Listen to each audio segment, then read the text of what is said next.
Afternoon, welcome, jerks. Sorry I'm a little late. I'm here though, 1:31 p.m. Mm, been a crazy few days just watching all the media, seeing the McAlberts and the jurors. Figured I might want to talk about a little bit about it today.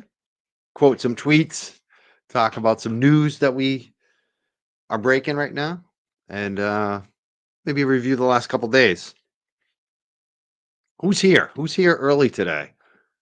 Kind of unannounced last minute show. Let's see who's here today. Take your mind off the world. Yes. A lot going on in the world right now. I don't want to talk about that stuff too much. We're going to stick to this Hank Brennan stuff. Hank Brennan, what a donkey this guy is to put a statement out today about harassment of witnesses. And as we're all watching, the jurors get harassed on X and other social media platforms. This guy is such a joker. What a joker. What a loser. He is a loser. You know, his statement, we're going to read his statement today. We're going to go over let's just throw some of these out. The couple things too to consider. Lot to consider. You know which one I want to start with. I'm going to start with something easy first. Definitely want to acknowledge somebody from way back that was very influential in getting me started with what I'm doing. Basically, like 25 years later, 1990s, early 2000s, Bill Downing from MassCan. He recently passed away from cancer. And I definitely wanted to note his passing because I worked with him for over 10 years. He kind of got me interested in giving back to the world and using my voice. And so I want to thank Bill Downing for everything he did for patients. This is a picture I took, a screenshot from a video I took. In 2010, we're in the basement of the Mass State House. We were walking around knocking on doors to talk to state reps and state legislators to see if they would help us for medical patients for cannabis. He was a big cannabis rights activist, and I just want to mention his contribution through the Boston Freedom Rally, but just even through just all the people he touched, artists, especially like musicians, and how many musicians played at that Freedom Rally. Bill was a big part of that, the production of it. He was there every year, every year. I did it for 10 years with him. We used to go to City Hall to meet with the police, to get the permitting. And Bill was somebody who would tell you where he stood. Sometimes we didn't agree. There was a lot that we didn't agree with at the end, kind of the end of our run together, our 10-year. He kept working with Mass Cannon. So this is all volunteer work we did. But Bill sometimes I felt like didn't know how to hold back. Sometimes that was great, and sometimes that wasn't so great. Is my mic glitching? Is people noticing that, or is that just me today, or is that just one person? Let me know.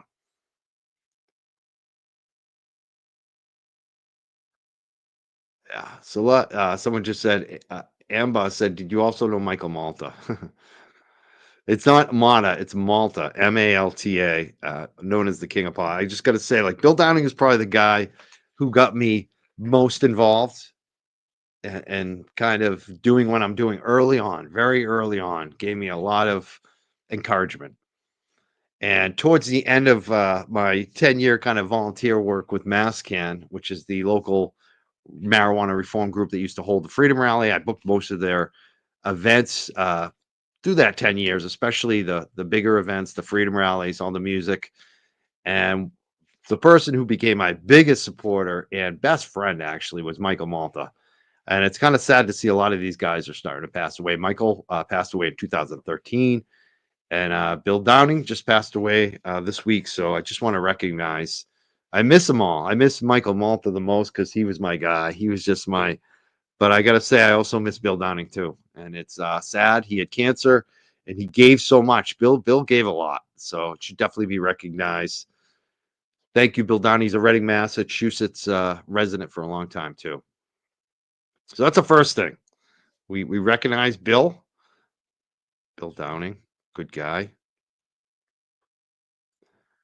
But let's take a look at some crap. This is the stuff that, related to this donkey. Look at this statement. Wolfgang Bodie. Some of you guys might know him on the TikTok, the boundless millennial. This is what he posted. I'm glad you think murder is fun. Hopefully you get the same exact karma. Something happens to one of your kids and we can all have some fun with it. What a nice thing to post. Nice thing to post to a juror. This is what he posted to a juror. This is, and then he said, "Oh, it's okay because I said karma."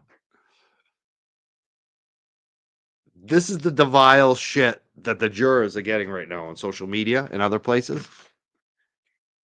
And it's documented who these folks are. And we know who they are. They're all the same TikTok accounts that were supported by Michael Morrissey and this guy, Hank Brennan. And some of these people I know through Gene and other places that I believe they had meetings with them. They had lunch with them. And I think you're going to hear a lot more with Turtle Boy Aiden Carney coming up. And what Jean wrote in her affidavit about all these people. And they should be held to account because now they are attacking the juror. Look at this. Look at this interaction right here. John DePietro. Another one. John DePietro show. He says, why are some people so nervous and upset if police speak with juror number 11? So now he's threatening this juror with the police. He's threatening her with the police for what? And he said, and the juror gets right up there and says, I could go on and keep feeding your agenda, but I'm also a very respectful person, especially towards those older than me. Only God knows your journey and what led you to become such a poor journalist and such a bitter human being. You won't threaten me again. You won't threaten me. Let me read that again. You won't threaten me. Try again. So basically, she's calling out his threats. She sees what he's been doing, and this guy has been harassing her. This is a guy that they gave press pass at the court. Wouldn't give me a press pass. Wouldn't get back to me as a journalist, even though I've got the awards right here. I don't know if John DePietro's ever won any awards from any trade shows. These were the awards that I won for my journalism. I earned those awards, and the family of Lorna McMurray knows I deserve those awards. But the court, they wouldn't get back to me. The court wouldn't allow me to sit in the courtroom as a journalist, but they let this guy. And now this guy is harassing the jurors.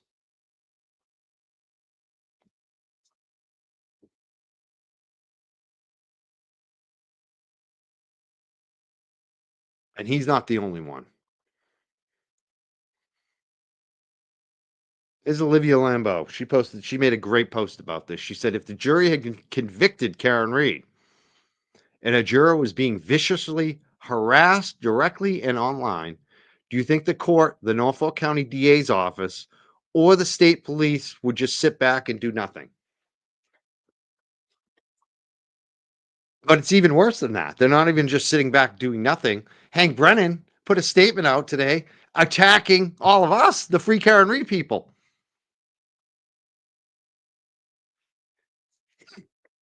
It said nothing about any of this.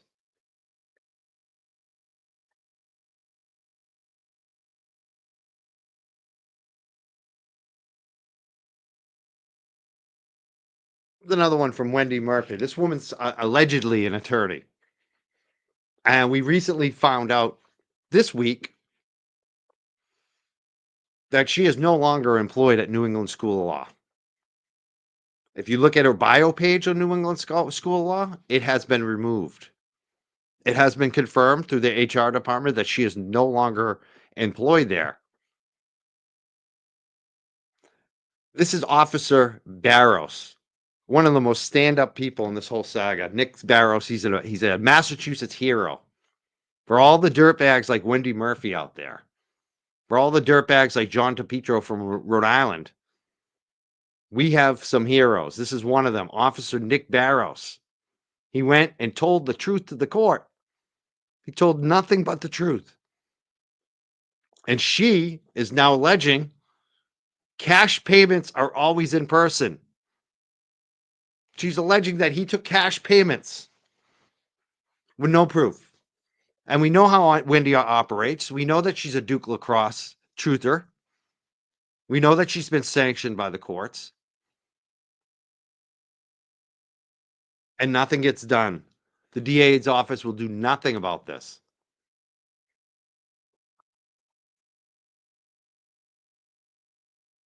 Yeah, we love Nick Barrows. He's a hero.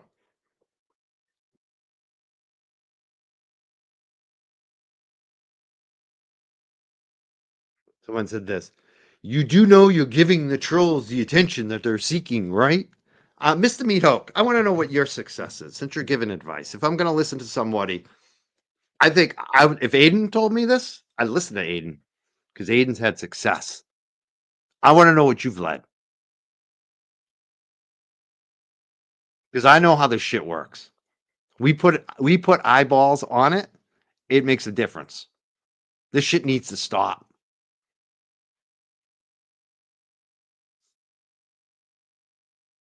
And you know, one thing I've noticed to you too, Mr. Meathook, if you notice, for my show, they try to go after me for quite a bit in the beginning, but after a while, they stopped going after me because they actually didn't want their people to watch my show. So it's actually the opposite of that. I encourage everyone to look at what they're doing because it shows how scummy they are. It shows that no one should ever take them seriously again or listen to them.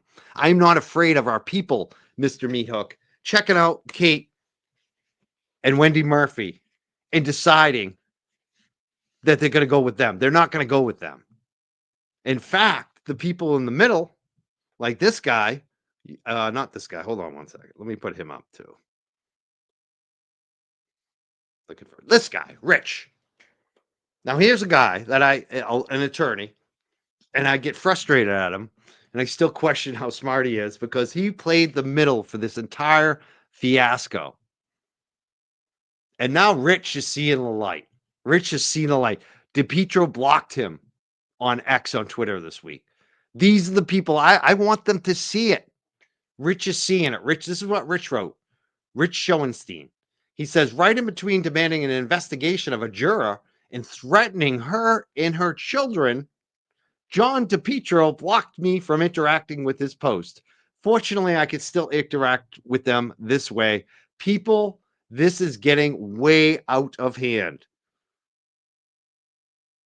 Yeah, I want people to see it. I want every single person to see what they're doing. And anyone that would see it and decide to support them is whacked in the head. I don't believe the people that are following my show are going to support that. And not only that, I think people should start reporting it. You know, every time you see it on YouTube or Twitter, especially, whack it. And on YouTube too. Hit those YouTube channels. Some of those channels, the conspiracy theories that they're spinning. And remember when I told you folks how dangerous Grant Smith Ellis is and how whacked out he is? And I told you about how he claims that I was a CIA Illuminati dog walker assassin, a Vatican assassin. And we talked about safe houses and all this other crap in the past of the cannabis scene. He's doing it again today, isn't he? He's got some kind of this is an international plot now. This is geopolitical. I mean, he is just he's worse than QAnon.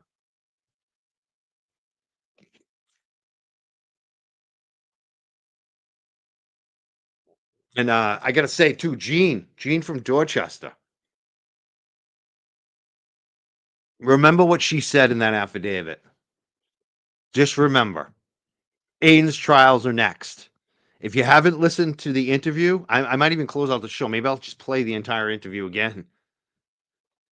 Tim Bradle the other night. I don't know how many of you listened to it. Let's see in the chat. We got 1,900 watching in the YouTube chat. How many of you actually listened? Because we were head to head with some big shows that night. LTL had Nathan on, Nathan Reed, who I love. He was on the LTL show that night, same time as our show. And then after that, like we conflicted with the Runkle, the huge Runkle interview. So I know a lot of people didn't watch that entire interview. I want to know how many of you missed it Did you miss it or did you see it? Because if not, I definitely need to play that again. But he said some very good things in that interview that I'm looking forward to having him back on the show. Probably next time with Bettero. Some of you missed it, some of you watch it. If you haven't watched it, definitely watch it. I may even close the show with it. It was that good. And see it, a lot of you missed it. Okay. Because I think the gene stuff's going to come into play. I do. I do. I think the gene stuff, and I think that they're all up to here on the next with it.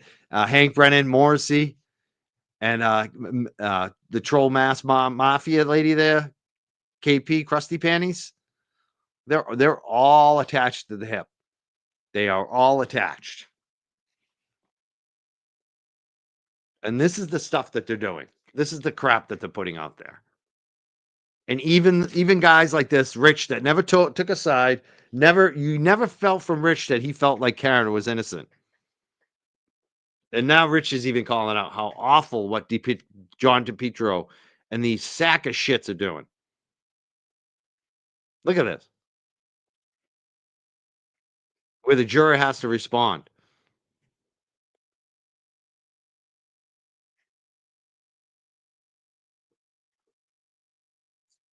I gotta say, Meredith O'Neill on Twitter has a whole list of all the people who have been harassing the jurors. Check that out. Kelly says, I have a few of your shows and watch later. Good. That is one you should definitely watch if I don't play it at the end. Thank you so much, Kelly.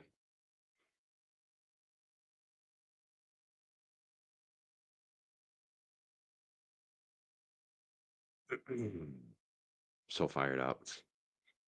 Here it is, actually. I got the Meredith. I want to show the Meredith because I think this is really good to see too.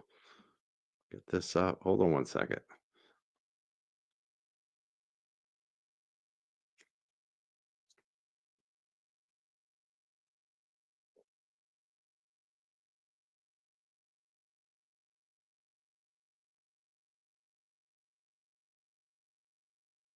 Is this it? Yeah, here it is. There's a wall of shame right here. Grant Smith Ellis, John DePietro show, Wolfgang Body. We showed him. Matt Doherty, Wendy Murphy Law, Kate Peter, Mass Mafia, Julie Carpenter, Coffin Daffer, the FBI agent, Roberta Glass podcast, Mama Lama, Carrie Lama. These people have been harassing jurors. And if you're a journalist, you should be asking Hank Brennan about it. If you're running that Norfolk County courthouse beat, you're covering Karen Reed, that'd be a natural question you might want to ask Hank Brennan. Why isn't he commenting on this? You know? Let's take a look at his statement. I have that as well. I'm gonna put that up too.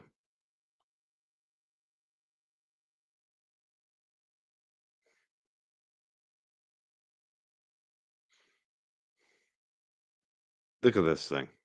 Look at this fucking donkey.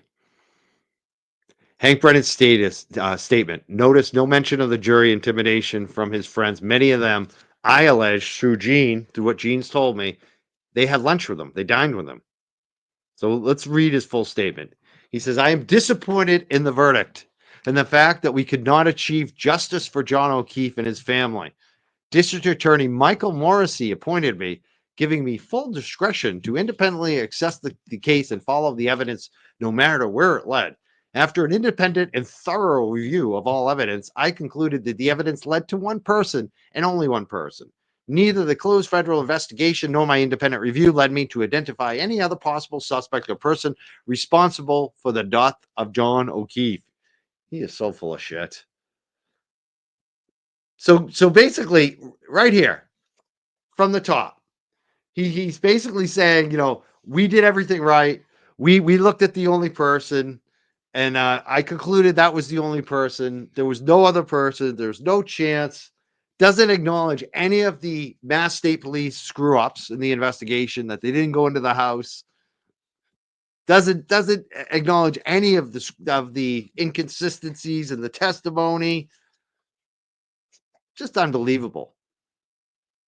Then he goes on. He says the campaign of intimidation and abuse that has been funded. Oh, let's read this again. This is he offers no proof for this. This is what kills me too. It's been funded. Who's funded it? The campaign of intimidation and abuse that has been waged, funded, and promoted in public and on social media is the antithesis of justice. Now, if we read that straight up, you would think he's talking about Grant Smith Ellis and the Kate Peters of the world, because Jean alleges that Kate Peters got given a couch from Jen McCabe, right? That was in her affidavit that she got gifted a couch from Jennifer McCabe. That's being paid. That's being funded.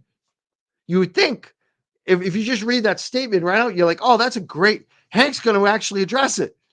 But nope, he's not talking about the people that the district attorney's office apparently and the witnesses funded directly, apparently, allegedly. He's not going to talk about that. He's just going to claim with no evidence at all that we were funded, that all the people on social media that support Karen Read, we were somehow funded with zero evidence, with nobody actually that is credible that's claiming that. Nobody certainly has put it in writing and signed it as a signed affidavit in court like Jean did from Dorchester.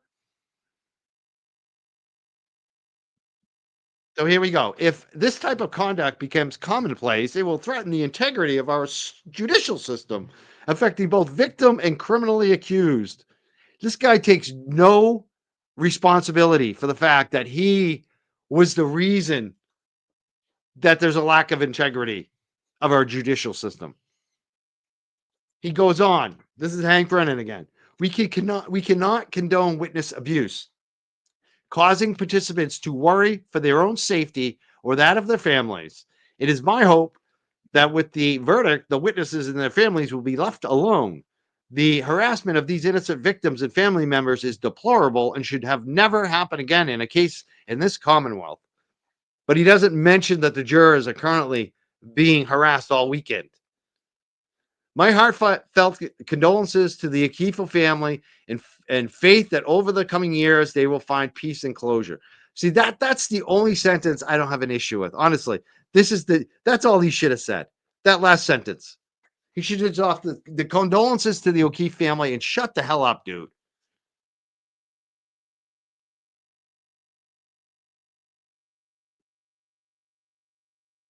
Because he can't tell the truth.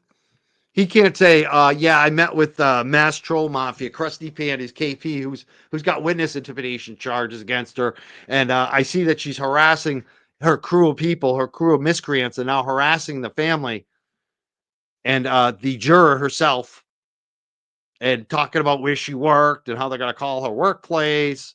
And they're reporting her to ICE even. There were even claims on from these trolls that they were going to report her to ICE. Hank Brennan said nothing about that. When there's evidence, Hank excludes it, hides it. We saw what he did in the trial. No acknowledgement that what you did, Hank. No acknowledgement that you lost this case, Hank, because of Hank Brennan. No acknowledgement, Hank, that the jury has given witness statements now to the media over and over again and saying they were turned off by you, that they found your badgering of the witnesses was gross, that your constant objections, that you're not wanting to let Karen present a defense. They didn't believe you. They felt you were suspicious, that you were shady.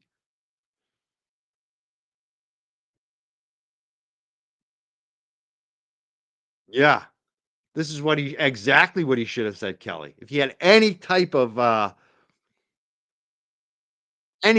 self-awareness or truthfulness, I think he's aware he screwed up, but I don't think he's got the balls to tell the truth because he just made $1 million, right? How much money did he make? He made between $500,000 to $1 million, and Michael Morrissey paid him, and he calls that independence. Does anybody out there, I just want to know, if you work for somebody and they give you $500,000 to $1 million, and they're the only one that decides whether you make that money. Are you independent to them?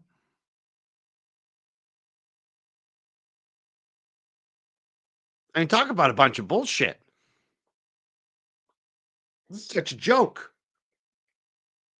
He's not independent. There was no independence in this. Yeah, someone said Teresa says, I think $1 million. I think that's exactly what he's going to walk away with. If someone gives you an employer, one person decides to contract with you and give you $1 million, are you independent from them? There's no independence there. There's zero independence. Yeah, you are highly indebted to them. And that's why he only prints what Michael Morrissey wants printed. That's why his statement was exactly what Michael Morrissey wanted.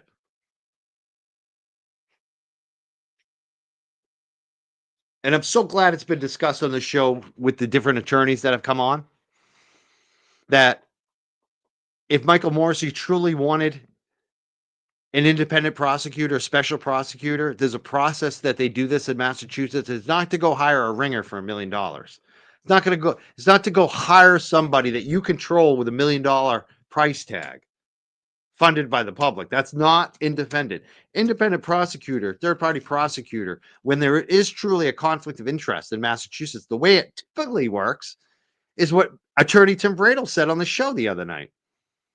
And he's been a part of this. Tim Bradle has been that appointed special prosecutor. And basically, how it works is you go to, in this case, we're in Norfolk County. Michael Morrissey is the Norfolk County District Attorney. What was supposed to happen as a truly independent third party prosecutor is that Michael Morrissey would have gone to Middlesex or Bristol County or Suffolk County and said, hey, can you lend me an ADA, an assistant DA that knows nothing about any of these people or this case, who has no working relationships ever? He said they're in a different district. Can you bring them in and let them prosecute this case?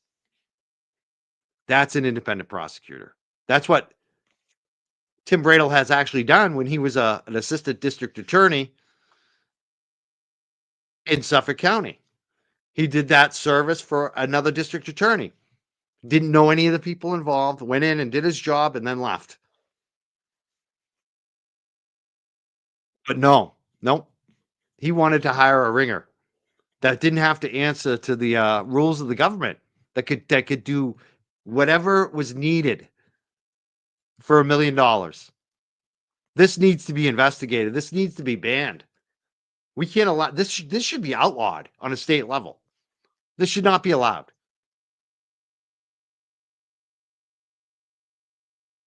It's also I mean, I'm not saying this happened. I have no proof that this happened in this instance. But when you give somebody that much money in a no bid contract, and it's to one person for this services, that's ripe with corruption and kickbacks. That is exactly what we are all afraid of with corruption in the state.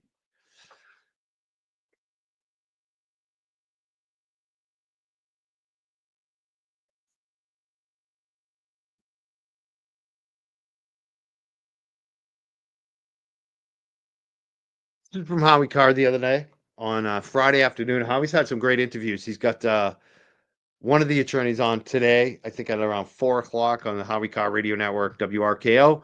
This is from Friday with Alan Jackson. This was the big interview. This is a short clip, but he's talking about Judge Canone, Morrissey, and Hank Brennan in this clip. And I thought it was very powerful. So I'm going to play this. You could watch the entire interview. Just look up howiecarrshow.com. And it's everywhere. Twitter, they're on Rumble, they're on Facebook. It's also on a podcast, so you can find this anywhere. But this is a short little clip I'm going to play. Again, it's a Howie Carr Radio Network. Yeah, there's also the interview with the juror too that came out. I believe that was when the hell was that? That was Friday, actually. I believe I'm getting my days confused now. This was from Thursday. This is the Thursday Howie Carr show. On Friday, He interviewed the juror, and that went up, and that was phenomenal as well. Let's just watch. To Judge Canone, what would you say to her in criticism or of what she did? Well, I have to be careful. I am an officer of the court in every jurisdiction in which I'm pro hoc, and I can imagine I may be back here in Massachusetts again. I doubt I'll be in front of Judge Canone, but my suggestion would be just do better. Don't try to put your thumb on the scale. No judge should ever try to put your thumb on the scale. Let the evidence get before the trier of fact in a fair and, above all else, an impartial way. I did not feel this was an impartial judge. I just didn't, and I don't think anybody who's watching would argue with that. What about the district attorney, Michael Morrissey, who got 3,000 pages of evidence from the FBI, pretty much conclusively proving that your client did not strike John O'Keefe, and yet he went out and spent close to $500,000 to hire his own experts? What would you say to Michael Morrissey, the district attorney? For Michael Morrissey, I have a lot more to say than I have to say to Judge Canone. For Michael Morrissey, the overall arching comment is do better. Do better, sir. You are in the job of seeking justice. You're not in the job of winning cases. And that's what it seemed like he was doing. Not seemed like, that's all he was doing. And that's what Hank Brennan was doing. And that's what Laura McLaughlin was doing, who was writing all the papers, the abusive process, trying to keep all of our witnesses out of the courtroom. Literally, they spent hundreds and hundreds of hours filing motions, trying to keep our witnesses away from the jurors. Ultimately, we were able to overcome it. But it was not easy, Howie. I got to tell you, this is the most challenging case I've ever tried in my life. And we didn't win because of the process. We won despite the process that was put in place in that Dedham courtroom. It was a travesty, in my view, an absolute travesty. What was the worst thing that they? I want to thank Howie Carr too and Grace Curley for all the great coverage that they've been doing. And also, full disclosure, I've been on their radio network recently, and I've been a fan for Howie forever. At one point, I used to not like Howie. I would protest him because I'm more moderate liberal, and especially with the cannabis stuff back in the day. We weren't on the same side, but I always liked him. You know what I mean? You can't help but like him, especially like it's the same thing with Aiden. You recognize that you have too much in common, exposing the corruption, and that's all. Like I care more about that than I do about that other crap. You know what I'm saying? So, and I love his Kennedy stuff, and just he's exposed so much good stuff. So I'm just very thankful. I guess he's going to have Bob Alessi on. Bob's going to be on the show, I think, at the 3 p.m. hour. I think I said 4 p.m. I think it's like 3:20 or something like that. But he's going to be on there again. And I love Grace Curley. Someone said that too. It's funny because Grace Curley, yes, that was a good interview. It's funny because I did a few things that it's funny when I get into new places where I'm not as comfortable. I noticed a few things I could have been better at, but it was a good interview. She's phenomenal. I love how she brought up that we do have different political views, and people give her shit when I come on her show and say, "Do you know he's?" And you know what I should have said is I get the same pushback. I do when I go on Howie, like or especially Grace Curley. That's the one I'm always on is Grace every Friday. But people give me shit. Some people get really mad. But it is what it is, you know. Like not everyone's going to agree with the politics. I just wish we would. That's not really what I cover anymore. You know what I mean? I mean, definitely this week. I mean, we still cover some political races, but you know, this week on Thursday, 6 p.m., going to have Juna Perkins running for DA back on the show. I'm wicked excited for that as well. Going to be a third time back on the show. Tim Bradle had a lot to say about the DA's race. Howie Carr's been talking about this DA race as well. I agree 100% with Howie. We all need to figure out who is that strongest candidate, who is the one that we're all going to back, because what we don't want is to have like a 4 or 5 person race and have all the votes divided and Morrissey still decide to run and win. We don't want him to win with a minority of the votes. A lot of people assume he's not going to run again. I would agree with that. I think that's a good it's probably likely. I would say it's 75% likely Morrissey doesn't run for re-election. He just says this is enough, this is it. But still, we're 18 months away. People could forget a lot in 18 months, number one.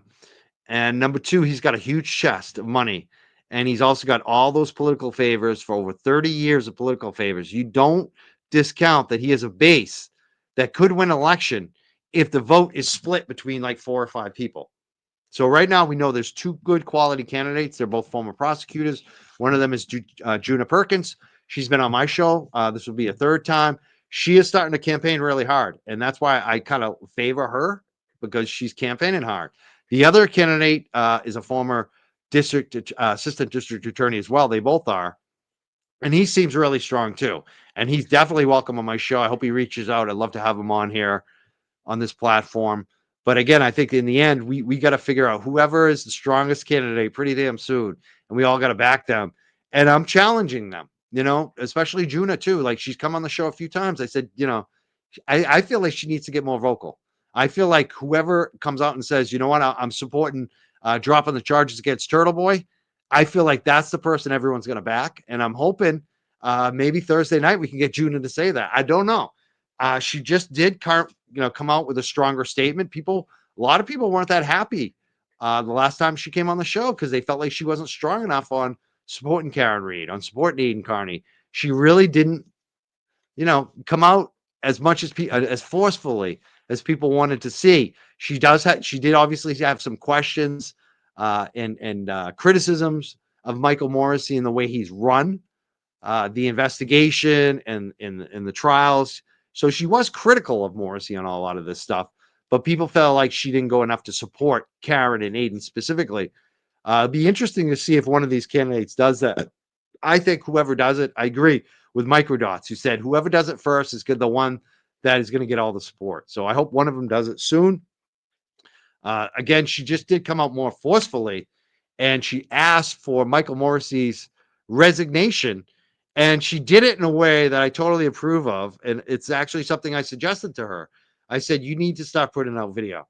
You need to start doing little videos and express yourself on certain topics and just put them out there. And she put this statement out via email in writing, obviously, which is the traditional way, which is the smart way. But she also put a video out, and it's on Facebook, and it did kind of go viral. We did add it to our YouTube channel as well. And I'm just going to play this because I think this is a great video to get the discussion going here on this race. And I think it's very important to take a look at this race and kind of get involved in it. But also, I think it's very important that she took this step, because you have to realize she is an attorney. She is a former prosecutor, She's a defense attorney now.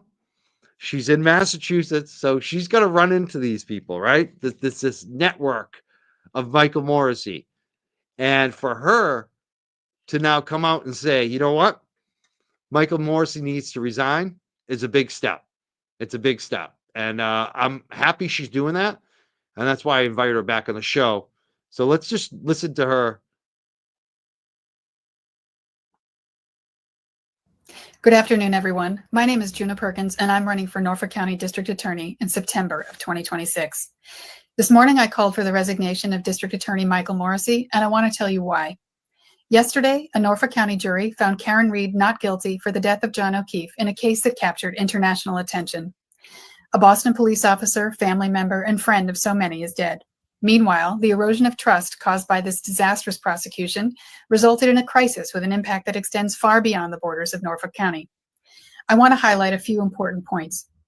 First, no experienced prosecutor would ever have charged Karen Reed with second-degree murder in the absence of stronger evidence about how John O'Keefe died, and in light of compelling evidence that Reed was too intoxicated to form the intent required to convict her of murder.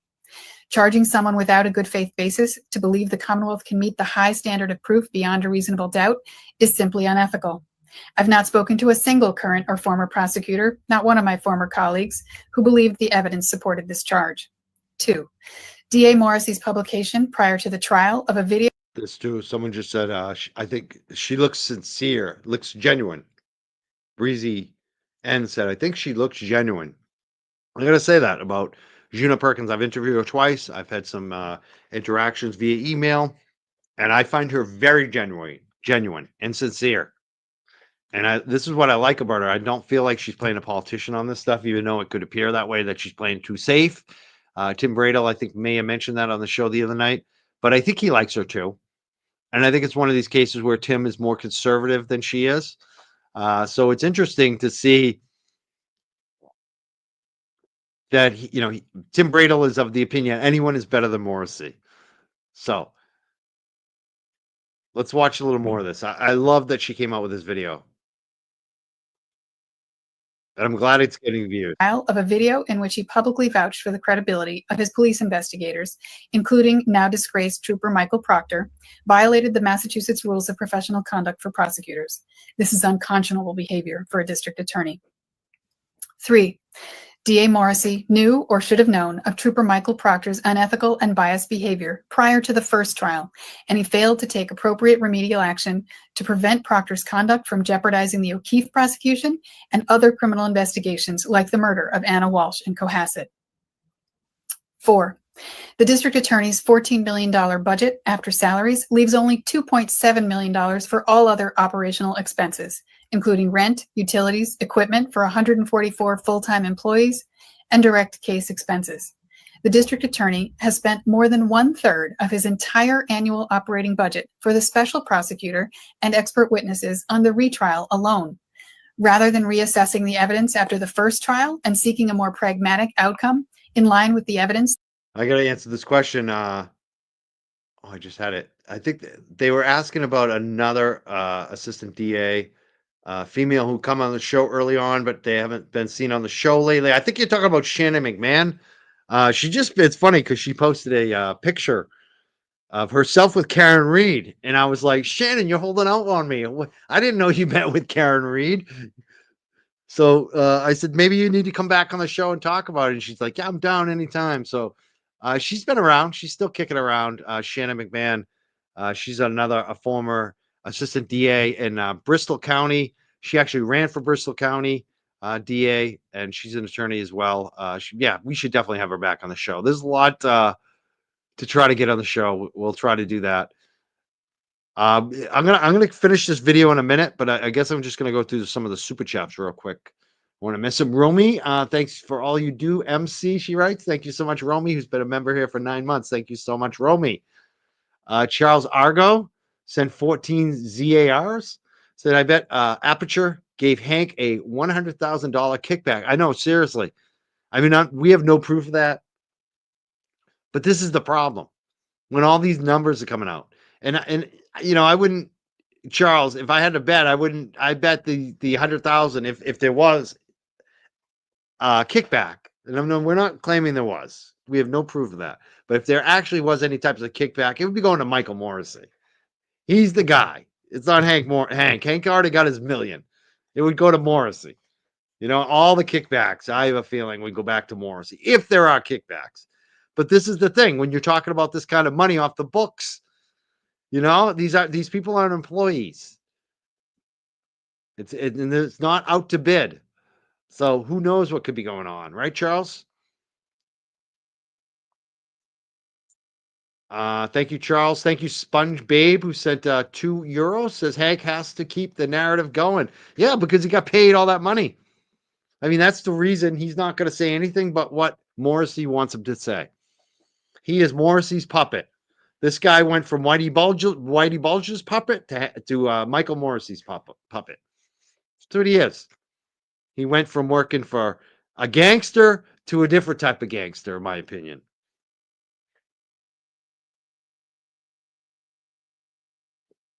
Kelly Steffi talk time with Amy Boston, and Kelly says he meant to say, I'm the problem. It's me. Absolutely, he did. He forgot to say that, didn't he?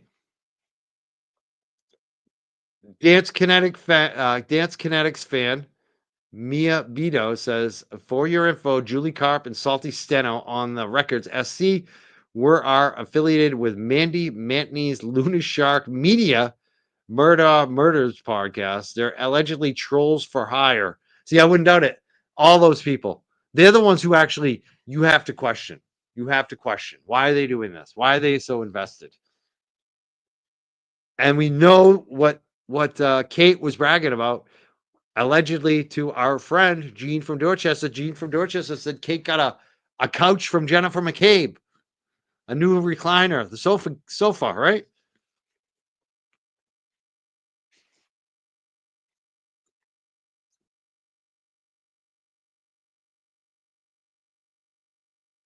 Thank you so much, everybody. All right, let's get back to this video, a little more of this video. I want to thank everyone who's watching right now. And again, on Thursday night, going to have a big show, 6 p.m. We got this woman, Juna Perkins. She's running for DA. She just asked Michael Morrissey to resign from office.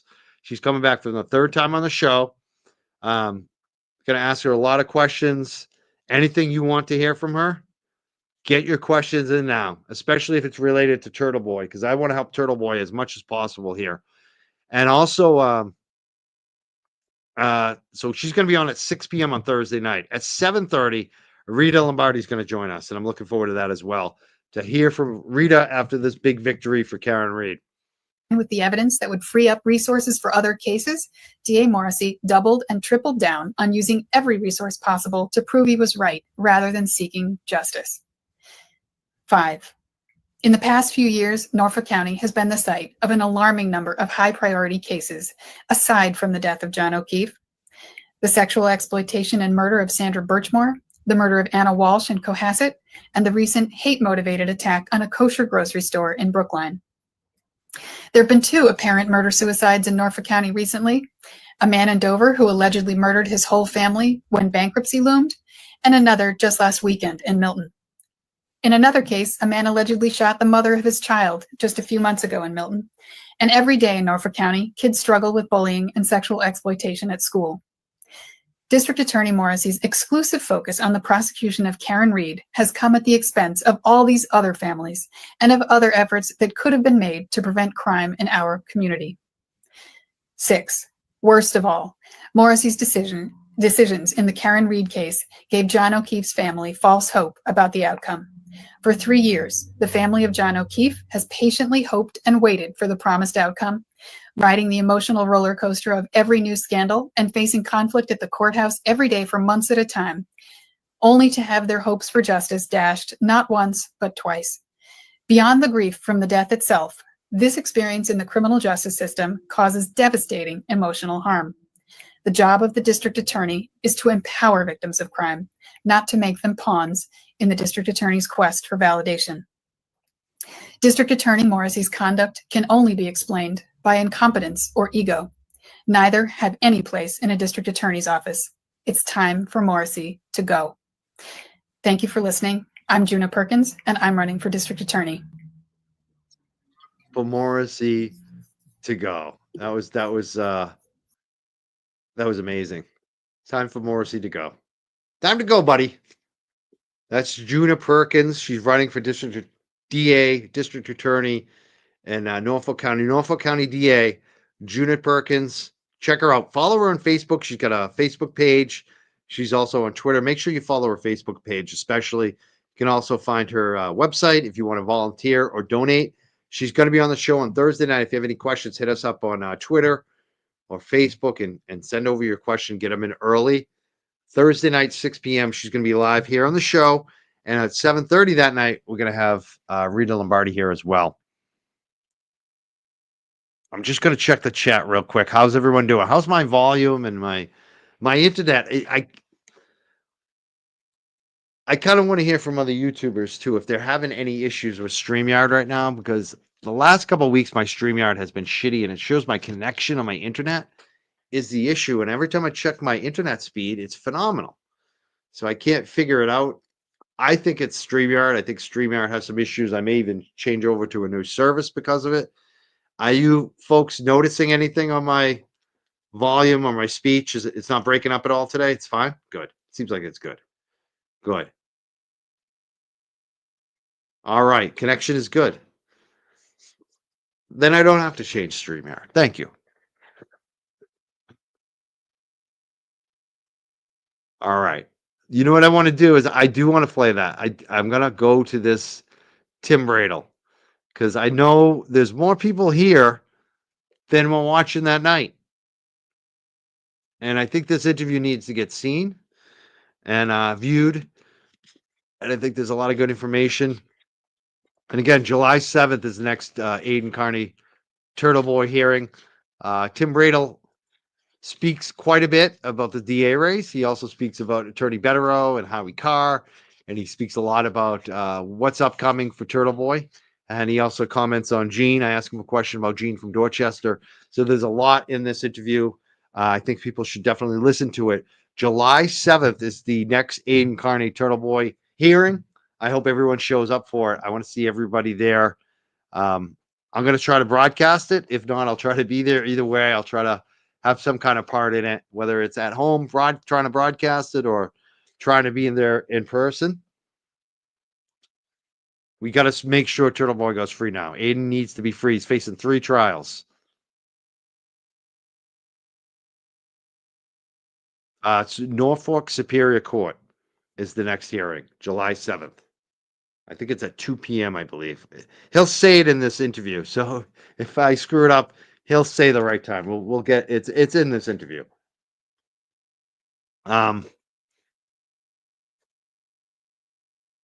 Yeah, there were a lot of issues last week, definitely. No doubt about it with StreamYard.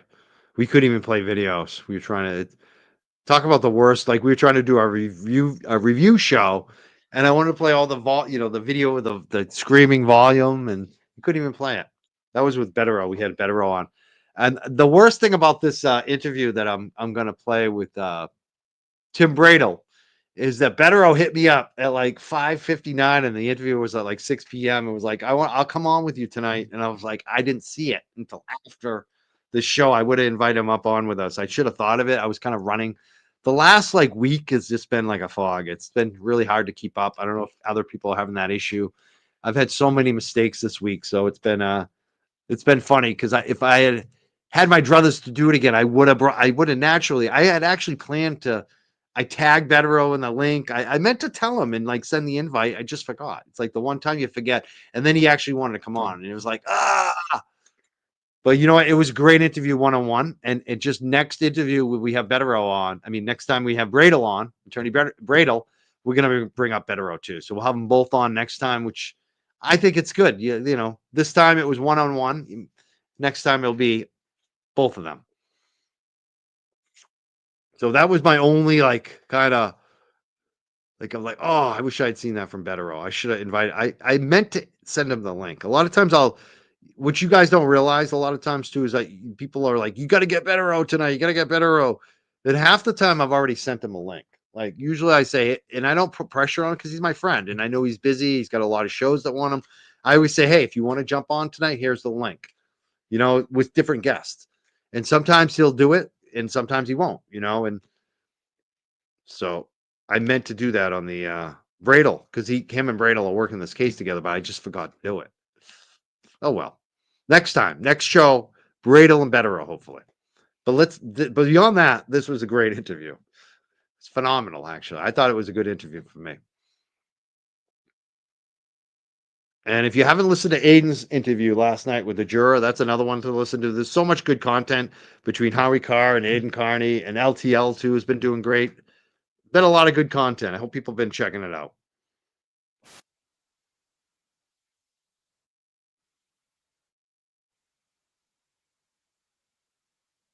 I'll put this up in a second here.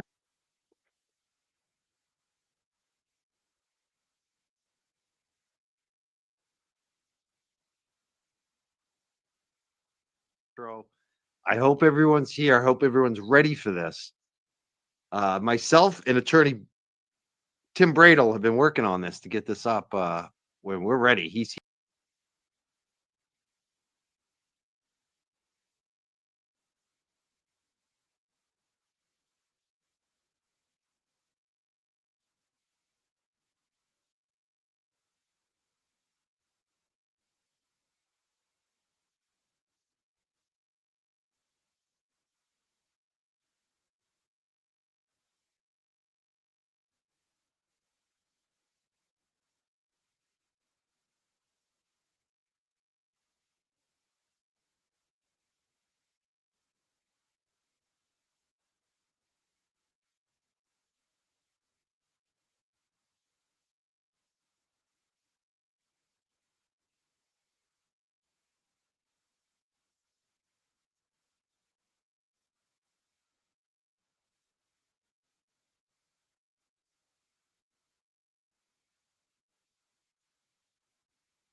I mean, we've got the Proctors talking, we got the McAlberts I'm talking. screwed it We up. Sorry. got Hold on. the guests that I want to Hold hear on. though. Let me All let this me other get this stuff going together. on. I thought I had it I airing. want to It's talk so about funny. Turtle. I've screwed everything up again. See what I'm talking about?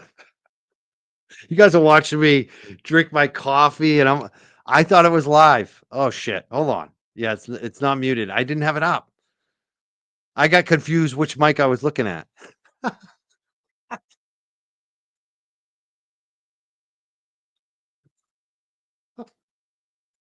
That was funny actually when I realized what's going on. Oh man! All right, and like 3,000 of you are watching this shit. Oh my god, I love you all. Oh, can I tell you the funniest thing? You have to laugh at yourself, right? So I'm doing the Grace Curley show at the Howie Carr Radio Network, and they put me in the studio, and Grace is like, "I'll be right back," and so I'm sitting there in front of my microphone, right, by myself in the studio, and I'm not realizing that they're recording live video, even though the microphones aren't open. There's live video of us in the studio on a stream on Facebook. Now, thank God, this is basically a radio network. It's syndicated radio. It's on a bunch of different radio networks. So the radio, the real business of the show, where most people listen to it, was perfect. It was a great interview. But I didn't realize that on Rumble and on Facebook that I'm live, that they're watching me in the studio as I'm sitting there in my chair. And what am I doing? I'm taking selfies of myself. I look so freaking goofy, like so ridiculous. I was like, when I went to clip I was so embarrassed. I was like, oh my God, look at me. Look at me, prima donna, taking fucking selfies in the Howie Carr Radio Network studio. The producers must have been laughing their asses off. So next time I do it, you won't see me doing selfies. I'll just be sitting there. Maybe I'll look at my phone for a second, but it was funny. I was embarrassed. I was like, holy shit. They were filming me worrying about the fucking selfies. Oh God. All right, let's get to this interview. I'm gonna skip my intro. Let's try to just get to where I talk about Tim Bradle, because Tim Bradle is important. So let's get this video up. We got the video up. All right, you can hear it. Let me know you can hear it. Talk about Turtle Boy. I want to focus on, will Cosgrove drop the charges against Turtle Boy? Are they actually going to do this? Will Morrissey be so stupid to go through 3 more trials against Turtle Boy? Because I'm telling you right now, no jury is going to convict Turtle Boy right now. And I said this on RKO today on the Howie Carr Radio Network on Grace Curley's show. You may have heard it. Let's bring up the man. I'm just so honored to have him back. We had one show, I think about a year and a half ago. It was phenomenal. I consider him like a friend now. He's somebody I really am honored to have on the show. I have a lot of respect for him, the work that he's done, not only for Turtle Boy, which he's been phenomenal, by the way. He is so good. He just had some charges dismissed for Turtle Boy misdemeanor, but other people associated with the Karen Reed, a lot of the witness intimidation. Rich Schiffer, the friend of mine, friend of the show that I interviewed, they put us in the affidavit. Tim Bradle defended him, charges dismissed. A lot of other folks as well, even in some other towns that aren't even related to this. In Everett, there was a case with another guy who had witness intimidation charges against him for the mayor. Some things he said about the mayor, I believe, or somebody in the town, in the city of Everett. Tim Bradle was there for them. Got charges dismissed. This is why I love him. He's phenomenal. And for myself, there's been a couple instances you might have noticed over the last year we've had to actually talk to attorneys about bullshit. And Tim Bradle is always there. He always answers the phone. He always late at night. Tim Bradle will call us back to make sure that we have the help we need. He's a legal hero, and I'm wicked excited and honored to have him back on the show. Welcome back, Attorney Tim Bradle. How you doing tonight? Hey, Mike. What a great intro. Thank you, buddy. That was very nice of you. Well, it's not even written down. I just think from the heart, and I feel the same it's so way. easy You're when it's awesome. from the heart. It's just this is the truth. You're awesome. I got to thank you, man. You've answered my call personally. You guys are the warriors, man. You guys are the voices in the wilderness sometimes in this crazy state. with the establishment we have here with the one party state, you guys, speak up and you guys call out corruption. And I have so much respect for you guys, immense respect. Guys like you and Aiden and Howie, the crew. You guys are amazing. So anything you guys need, I'm here for you. Now, you were just on the Howie Carr show as well, I believe, right? Yeah, Friday. No, wait. What was the day Karen's verdict came back? I don't even know what day it I is. know. I Monday. have to remember. It was Monday. Monday, and had a nice chat. He had a question about when can Karen start driving again, and I told him that for an OUI misdemeanor first offense, the second you go to the alcohol education program office, you write them a check. They give you a letterhead that says you're enrolled, and you can take that right to the registry and get a hardship license. So she could be driving by now if she wants to. It's a pretty easy process. Excellent. And, you know what? It was we talked about that a actually little bit. it was actually Wednesday. It's like today's Friday. Yeah, right? I know. I don't even know what day it is. I've man. lost track of days I'm this on week. I did vacation this. on the vineyard. You're right now, so you're I on literally- vacation. Yeah. Yeah, I just don't even know what day it is. I didn't do Since- this painting behind me. This is part of the Airbnb behind me. I didn't do that. So you're nice enough to do this on vacation with us. I'm very thankful. that Anything took for you the time. guys, man. Really, especially now. There's so much going on. We got to strike while the iron's hot here, and get our voices out there. So I'm happy to do it, Mike. Anytime for you. Excellent. I'm so glad that you're here. There's also, you sent me something today, and there's been a lot of talk about this on the Howie Carr radio network as well. This DA's race that's coming up, 2026. Michael Morrissey, is he going to run for re-election? We have no idea. There's two quality challengers right now. One of them has been on my show a couple times now, Juna Perkins. I know you know both of them. You're a former prosecutor. I loved her video today. I've been telling her when she came on the show, I wanted her to do it then. I was kind of asking her, the audience was. Yeah. She finally kind of came out much stronger. And today she asked Michael Morrissey to resign. You sent me that video. What do you think about her? What do you think about the video? What do you think about the two challengers that we know, that I know you personally know these folks? What do you think about them as candidates in this race? I do know them both. I worked with both of them at the Suffolk DA's office. They're both super quality people. Juna's been more out there on the campaign lately. Craig McClellan is the other a candidate. He's out of Cohasset. They're both very high quality people, and they would both be a good choice for the office. I don't think Morrissey's going to run again after everything that he did. How can he run again after this debacle? So I think the field's wide open for them. Juna sent out that email day or two ago. Holy cow. Just talking about how awful stem to stern this prosecution was in so many ways. And, she is really calling out Morrissey, and it's really good for the county. It's really good for clean government and for the race in general, because the steps that he took, the money he spent. Imagine the morale in that office. I always say it, man, there's a lot of really good people in that office. And the idea that, no one in that office can try that case, or as Howie says, they probably just didn't want to go near it. They didn't want to try the case. And then he's got to pay all that money. The whole thing's a crazy debacle. And I remember when it came out, I said to myself, what the hell is he doing? So yeah, he created this power vacuum. Both of these folks are running. I kind of hope, Mike, they come out and get behind Aiden and say, what are you doing prosecuting this guy? This is a First Amendment disaster, but no one's done that yet. They're sort of tiptoeing around Aiden, and because I think they feel like he's a polarizing figure, which I don't understand. He's a First Amendment hero to me. But I think they're reluctant to, be seen as like the Turtle Boy candidate or something. But I wish somebody would step up and tell it like it is for how corrupt and awful this prosecution of Aiden is. These three remaining prosecutions of Aiden are, I should say. Definitely. And that was kind of the feeling I got from Junior. I feel like she'll be good on it, but it's like, well, why not just say it? Why not? I feel like I think it was Microdots who said he's great, and I think he made a statement. I hope I'm attributed to the right person, but it basically said whoever, whichever candidate comes out and says, I will drop the charges against Turtle Boy is going to get elected.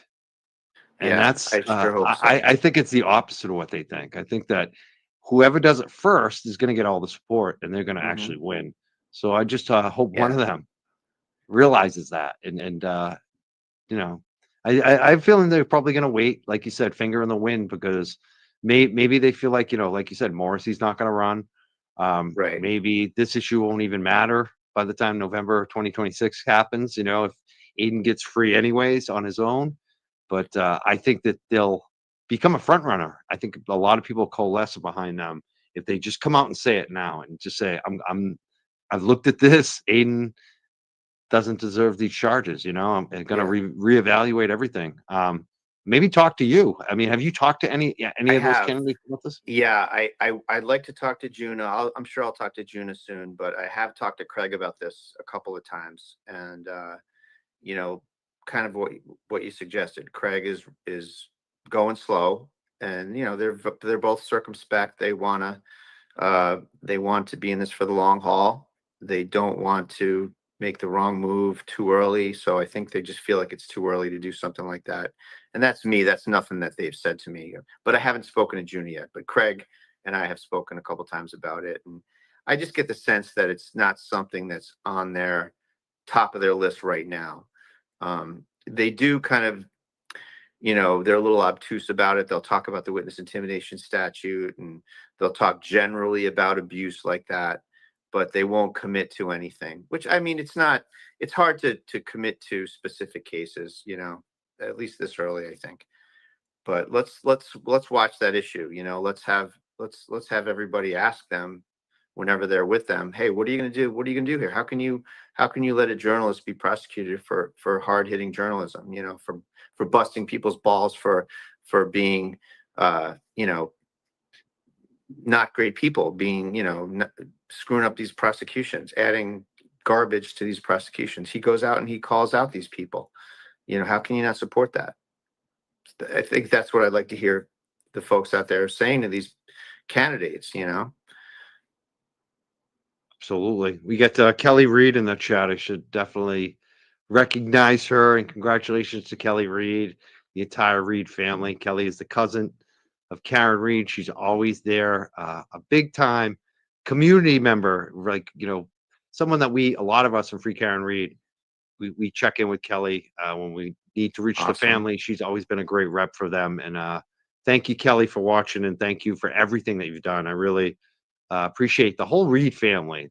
I got a call last night from Nathan Reed, and it meant the world to me. I just got to say, to hear from him, and I just love that family. I just So so happy happy for them. right Oh now. my God, just the dignity that they exuded through this whole thing, and the class under immeasurable pressure, incredible pressure. And to have the state going after you to the extent they did here was unprecedented in Norfolk County. And thank God they made it through. And I'm so happy for them. Everyone is so happy for them. It's just a terrible thing to have to go through. And it always comes back to, what if the money wasn't there to fight back? I Right. mean, they came at the Karen with so much. It was shocking. You never see anything like that, and they just made misstep after misstep. And Mike, it goes back to kind of what we discussed before the show about overcharging. Abuse of prosecutorial discretion is rampant in some of these counties out there. Not all of them, but some of these counties, every case is a first degree murder case. They just invent this garbage that it's a first degree murder case. They don't, when it's really a manslaughter, when it's really and I'm talking in terms of a charging decision, not what really happened, but when a prosecutor is making a charging decision, just call it like you see it. Don't just try to invent leverage for yourself with this first degree murder charge. It creates incredible problems, and it's just not right. And they did it here, and it's sort of the root of all evil here, is that they invented this phony murder charge in what they saw as a as a car accident gone wrong. That's how they saw it. Obviously the jury didn't agree, and that's not what happened, but that's what they were thinking, is that it was this car accident. And instead of saying, all right, it's a motor vehicle homicide, it's a manslaughter at worst, they take it to 0 to 60 to a murder charge. Murder, it just doesn't make sense. Second degree murder is just ridiculous, and it's all ridiculous, and they shouldn't have done it. They do it all the time. But it's not just them, Mike, it's the judges too, because a defense lawyer can file a motion to dismiss saying there's no probable cause. And when there's no probable cause, that's the judge's job to say dismissed. And it's a very, very rare animal to get a judge to dismiss a murder charge, because it's just so serious, and they just want to sidestep it. They don't want to take the responsibility. And that's really a shame, because that's really the job of a judge, is to protect someone like Karen Reed from having to undergo that kind of jeopardy, where you're literally fighting for the entire rest of your life, because a prosecutor can take advantage of a grand jury. It's a bad thing to do. It's really bad. So, Can that be kind of reeled in? Like, how? yeah. It seems like there's no oversight in terms of the DAs just throwing the book at everyone, Yeah. like you said, overcharging, using that to Yep. try to get you to plea down because they don't want Yeah. you to go to trial, and the judges not doing anything about it. What The can we trial as judge. citizens kind of do? Yeah, you're right. The trial judge doesn't do anything about it. And then the problem is that in Massachusetts, there's no appeal from the denial of a motion to dismiss for lack of probable cause. You have to go to trial. So you're trapped, you're stuck. And that's what happened to Karen Reed here. And I hope that, this case is a wake-up call. Maybe some good can come out of this horror show that was inflicted on everyone in Norfolk County and everywhere else by the Norfolk County DA. Maybe something good can come of this. And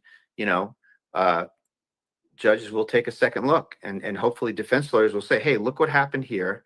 Let's not do this again. This is what happens when judges don't step up. This is what happens when prosecutors abuse their discretion at the beginning.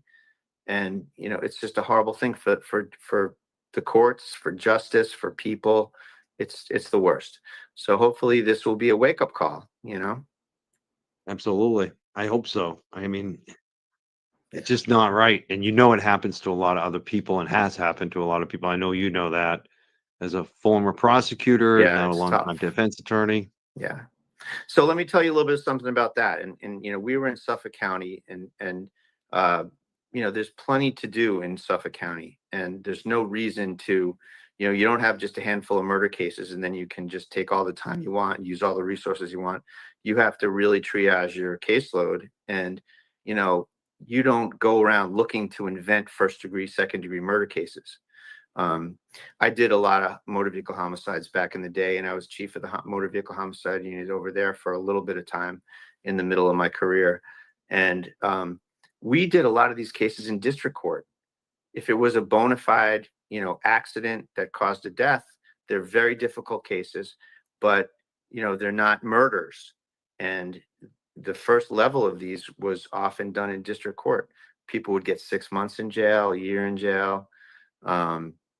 No jail sometimes if it was one of those cases. And we would do a lot of these in district court.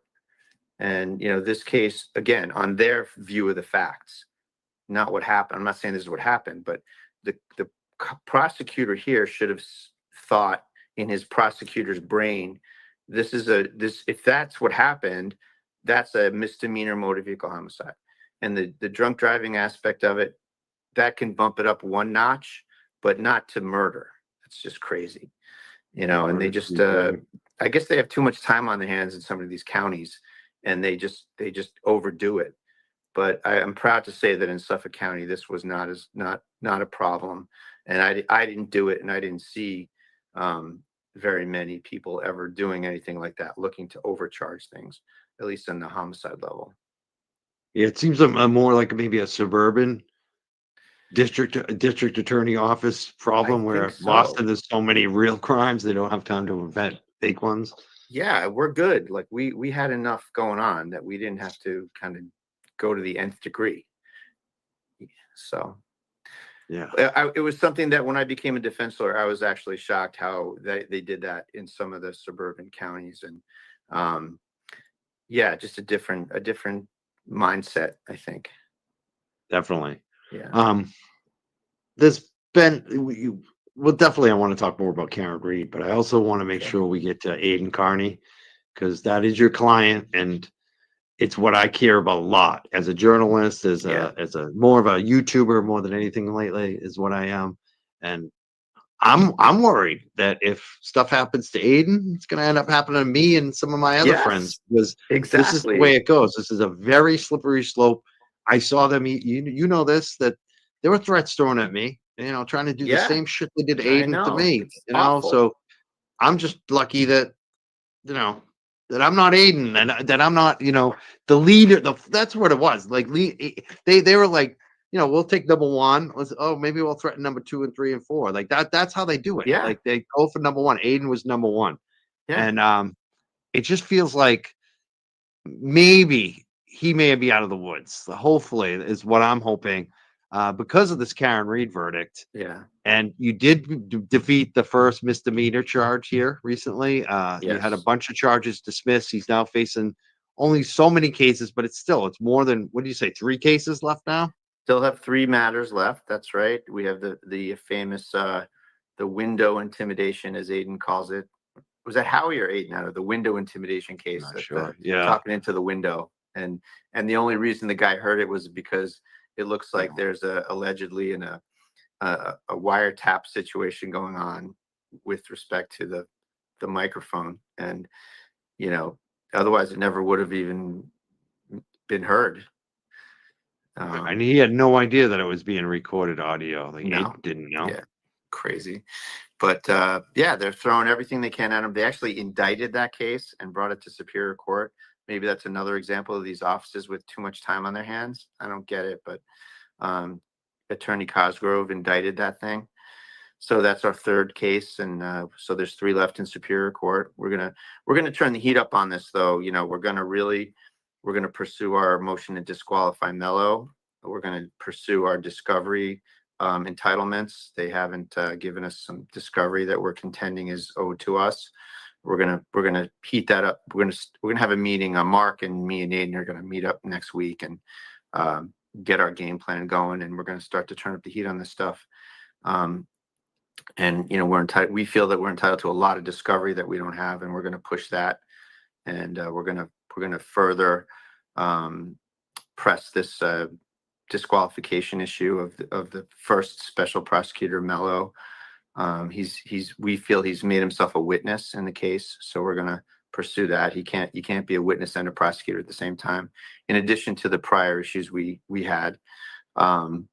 Yeah, so that's we're going to heat up, and we're really energized, Mike, because we feel like this is taking the wind out of their sails. The Karen Reed verdict is taking the wind out of their sails for Aiden. And, they have no moral authority. If they won this case, oh my God, they would be insufferable about witness intimidation. And that's when I think you really would have had to be careful, and you and so many people in the media, are experiencing a chilling effect from this. You think twice now, because before you do anything controversial, because these are serious charges, felony charges that we have to contend with in that witness intimidation statute. So there's a lot at stake, and we're going to turn up the heat. And it's an honor, really, to kind of be pressing this issue. And Aiden, Aiden should not have to be a martyr for the First Amendment. We need help. We need the judges to step up. We need, we need a good fair shake, and we're going to get it. We're going to make sure we get it. So Absolutely. Do you think there's any chance that Cosgrove will pick up a brain and be like, you know what, I don't want to get Hank Brennan, or do you think Morrissey might even say it and be like, you know what, we're done, dismissing I think charges against I don't Aiden? think they can. I think they're just, they're just stuck. They just have to keep going. They just have to keep going after him. I sure hope they do. But, we're not looking for a handout from them. We don't expect one. It would be nice. Yeah. But, we're going to press this thing, and we're going to turn up the heat. And, you know, we're going to take every angle. We're going to fight every battle. And we expect this to be where it needs to be, which is complete vindication under the First Amendment. And, you know, there's no intimidation going on here. This is First Amendment protected journalism. And that's what our arguments are going to be. And we expect to win. And whether it's in Dedham or in Boston at the SJC or in Washington, D.C. in front of the Supreme Court, we are going all the way, and we are going to win this thing. And we're going to make it so that journalists can practice their craft without having to look over their shoulder at Michael Morrissey chasing them down. Excellent. Now, I know the first misdemeanor case was in district court. The other cases are superior. You opted to do a bench trial over having, which is a judge decide Right. over having a jury, which makes a lot of sense for that charge, and you know who the judge was, the magistrate, and all that. It worked out. Do you expect to do the same thing in the trials, or are you more looking at the juries now, knowing what Karen Reed, how that turned out for Karen Reed? Yeah, How's that going to go? It's a game time decision. It's always a game time decision. You know, it's just how you feel, and how does the judge what feedback does the judge give you? Who is the judge? Do they appear like they're, you know, really tuned into the issues that you're concerned about? It's always a very interesting decision. I've been doing it more later in my career, more bench trials. And it's been working out great. Yeah, I appreciate that intro, buddy. And, you know, we've had a lot of luck with bench trials, with magistrate hearings on all these type of issues, going back to the Everett case and the rubber ducks and the internet ladies and the rubber duck ladies. You know, we've had a great streak. We've won everything. So it's been great. And, you know, we haven't had a jury on those yet. So it's been pretty good. The judges, the magistrates, in the end, Judge Walsh and Stoughton, they are seeing what we see, which is that this is First Amendment protected activity. I have to kind of dig a little deeper with Judge Doolin, because he did not agree. He dismissed a lot of charges for us, a lot of felony charges, and he did not agree on the First Amendment analysis, which I was surprised. But you know, we got the right result, but we were surprised that he didn't agree with the way to get there that we were arguing. So I have to go back and look at that a little more. You know, we won those, so there's really no appeal on that. But and like I said, you can't appeal a motion to dismiss. You have to go to trial. If you lose it, you have to go to trial. So that's what we're going to do. And we're going to push this thing. And we still think that the First Amendment defense is the best one. We're going to make every defense possible, of course. But the First Amendment protects this kind of speech, period, is my position. And I think I'm well supported by Supreme Court case law. Sometimes in Massachusetts, they forget that, you know, the SJC is not, the buck doesn't stop there. You have to look at some Supreme Court case law. And there's a lot of it that really does lay down very strong, unequivocal protection of the First Amendment, under the First Amendment for journalists. And I think that it needs to be reestablished. It needs to be rebooted and kind of remind people about it, because it's sort of, with Judge Doolin's decision, it kind of, I think it took a hit, you know, but he's a trial judge, and the appellate judges have more sway when they write an appellate decision. Don't get me wrong, Doolin's a great judge. He's a great guy. He's a great judge. I think at some point we're going to circle around and have a meeting of the minds somehow on these cases. But I was surprised to see his decision kind of being skeptical of our First Amendment arguments. But we'll get back to that. And I just want to add that one of our moderators, Jeno, just put the Turtle Boy Defense Fund in the chat. So if you want to Awesome. contribute on the Give, Send, Go platform, you can definitely support Turtle Boy. We've done it a lot. We've done some fundraising in the past. We're definitely going to do more. Thank you, Stephanie, for posting that in the chat today. So with the Turtle Boy, Aiden Carney cases, when is the next one? Is it? I heard there may be a hearing coming up in July. Is that right? Yeah, July 7th. July 7th is our next date. And in the 7th. meantime, we're going to be reaching out to the prosecution to see where they are on this discovery. And we may have to file another motion to compel. I'm not sure what they're doing. We may not agree on what is out there still. We've gotten, there's a lot of sensitive stuff out there that I can't really talk about because of protective orders. But I can say that we are about to try to attack these protective orders and say there's just too much secrecy here. This stuff needs to be under the light of day. This stuff needs to be shared with the public. The public needs to see, what their elected officials were doing behind the scenes. And we're going to push to open up all these protective orders. Excessive protective orders here are no good.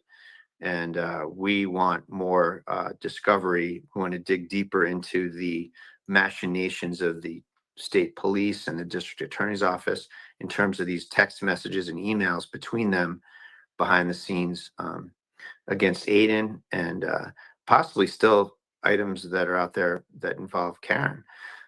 We want to see what they're up to. And we have made the case that we're entitled to them.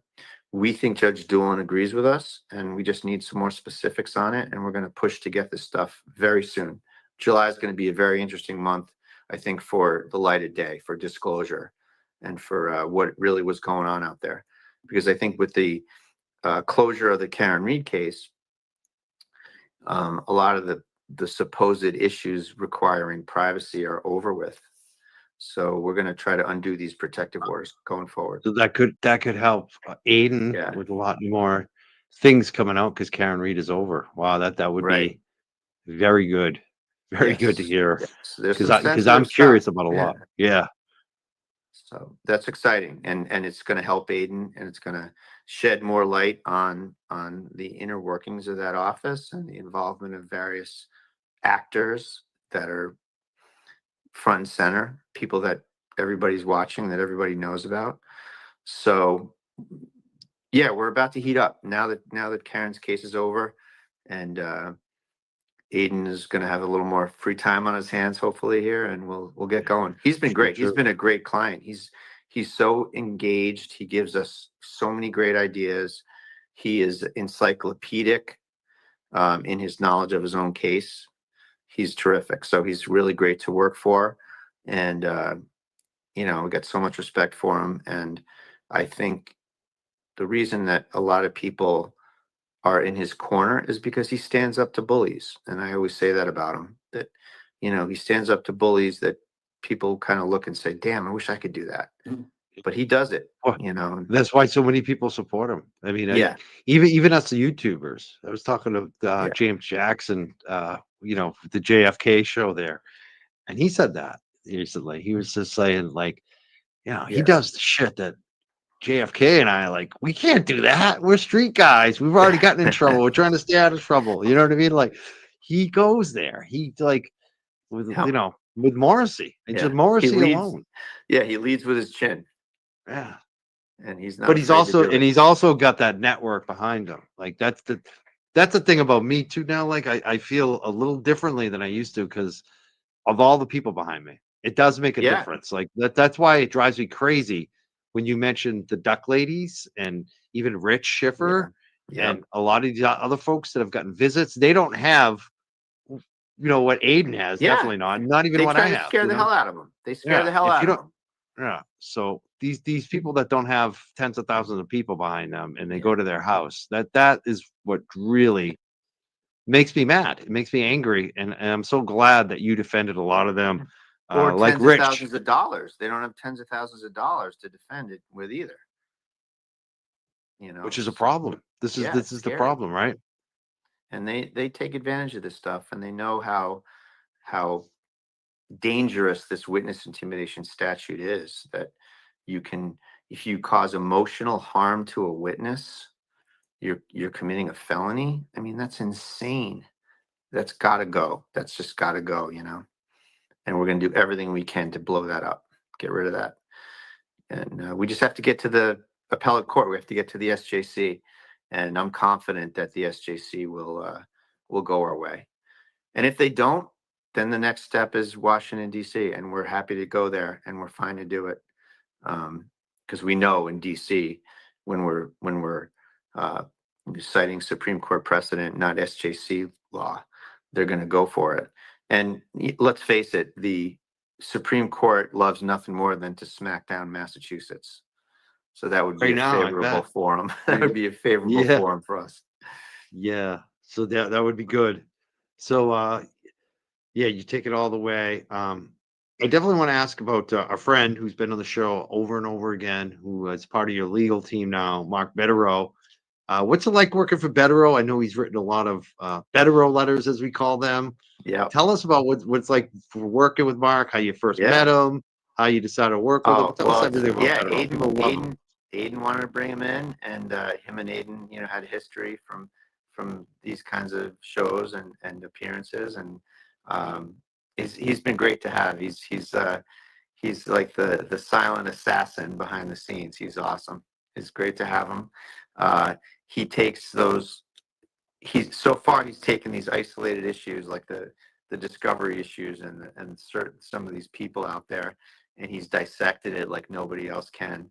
And he puts out those letters that just really knock your socks off, and we go back to those letters all the time. We use them, we cite them.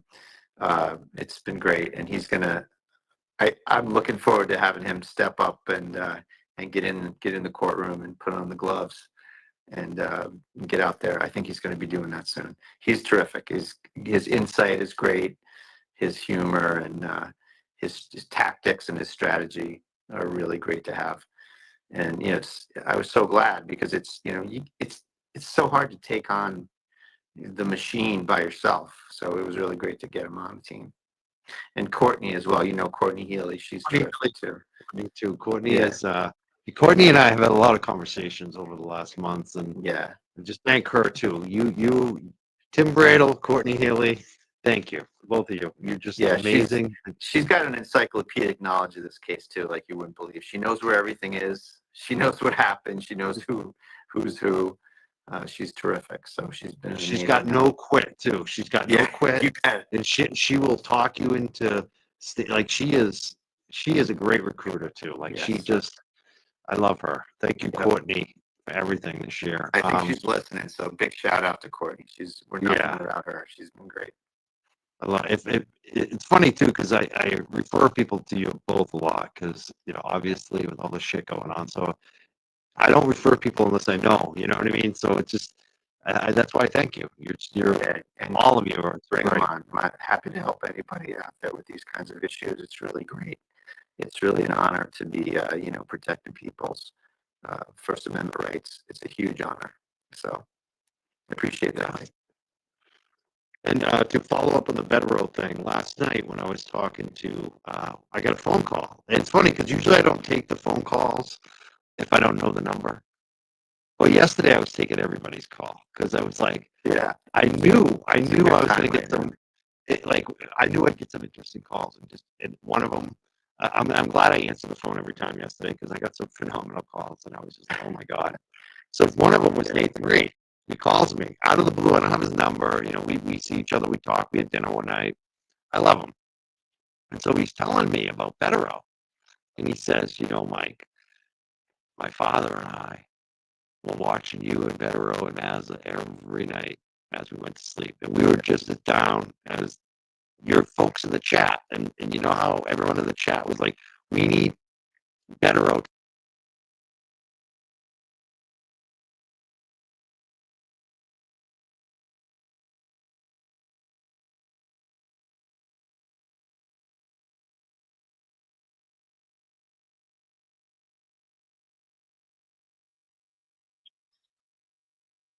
StreamYard issues. Can you hear me? Is it doing the same thing when I'm on live?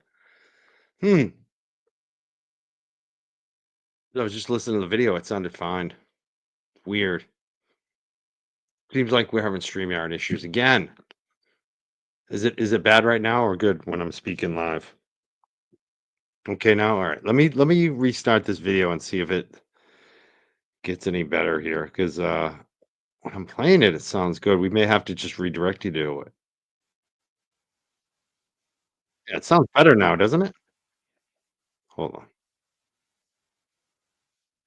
Better now?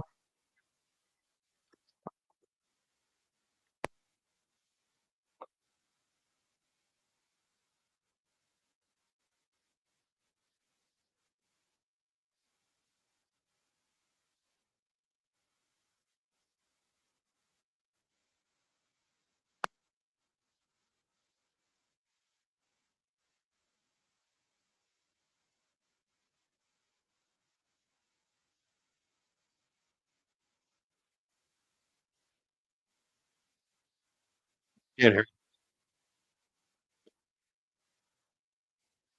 What happened? It's mute. It's oh, let me listen on my phone because I want to see here. It was muted. Oh man, what is up with StreamYard? Yeah, so now it's muted. What the frig? All right, hold on. What the?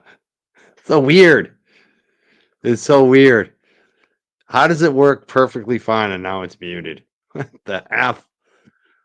Yeah, it's good when I'm talking, but it's the video, the replay. This is the issue we've been having with StreamYard is when we replay videos, all of a sudden the video just doesn't sound good. And now it's muted. It wasn't muted. All right, you know what I'm going to do is I'm going to just reboot the video and see if that helps. And I'll start at like 38 minutes in. Hold on. Hold on. Let's see if this works.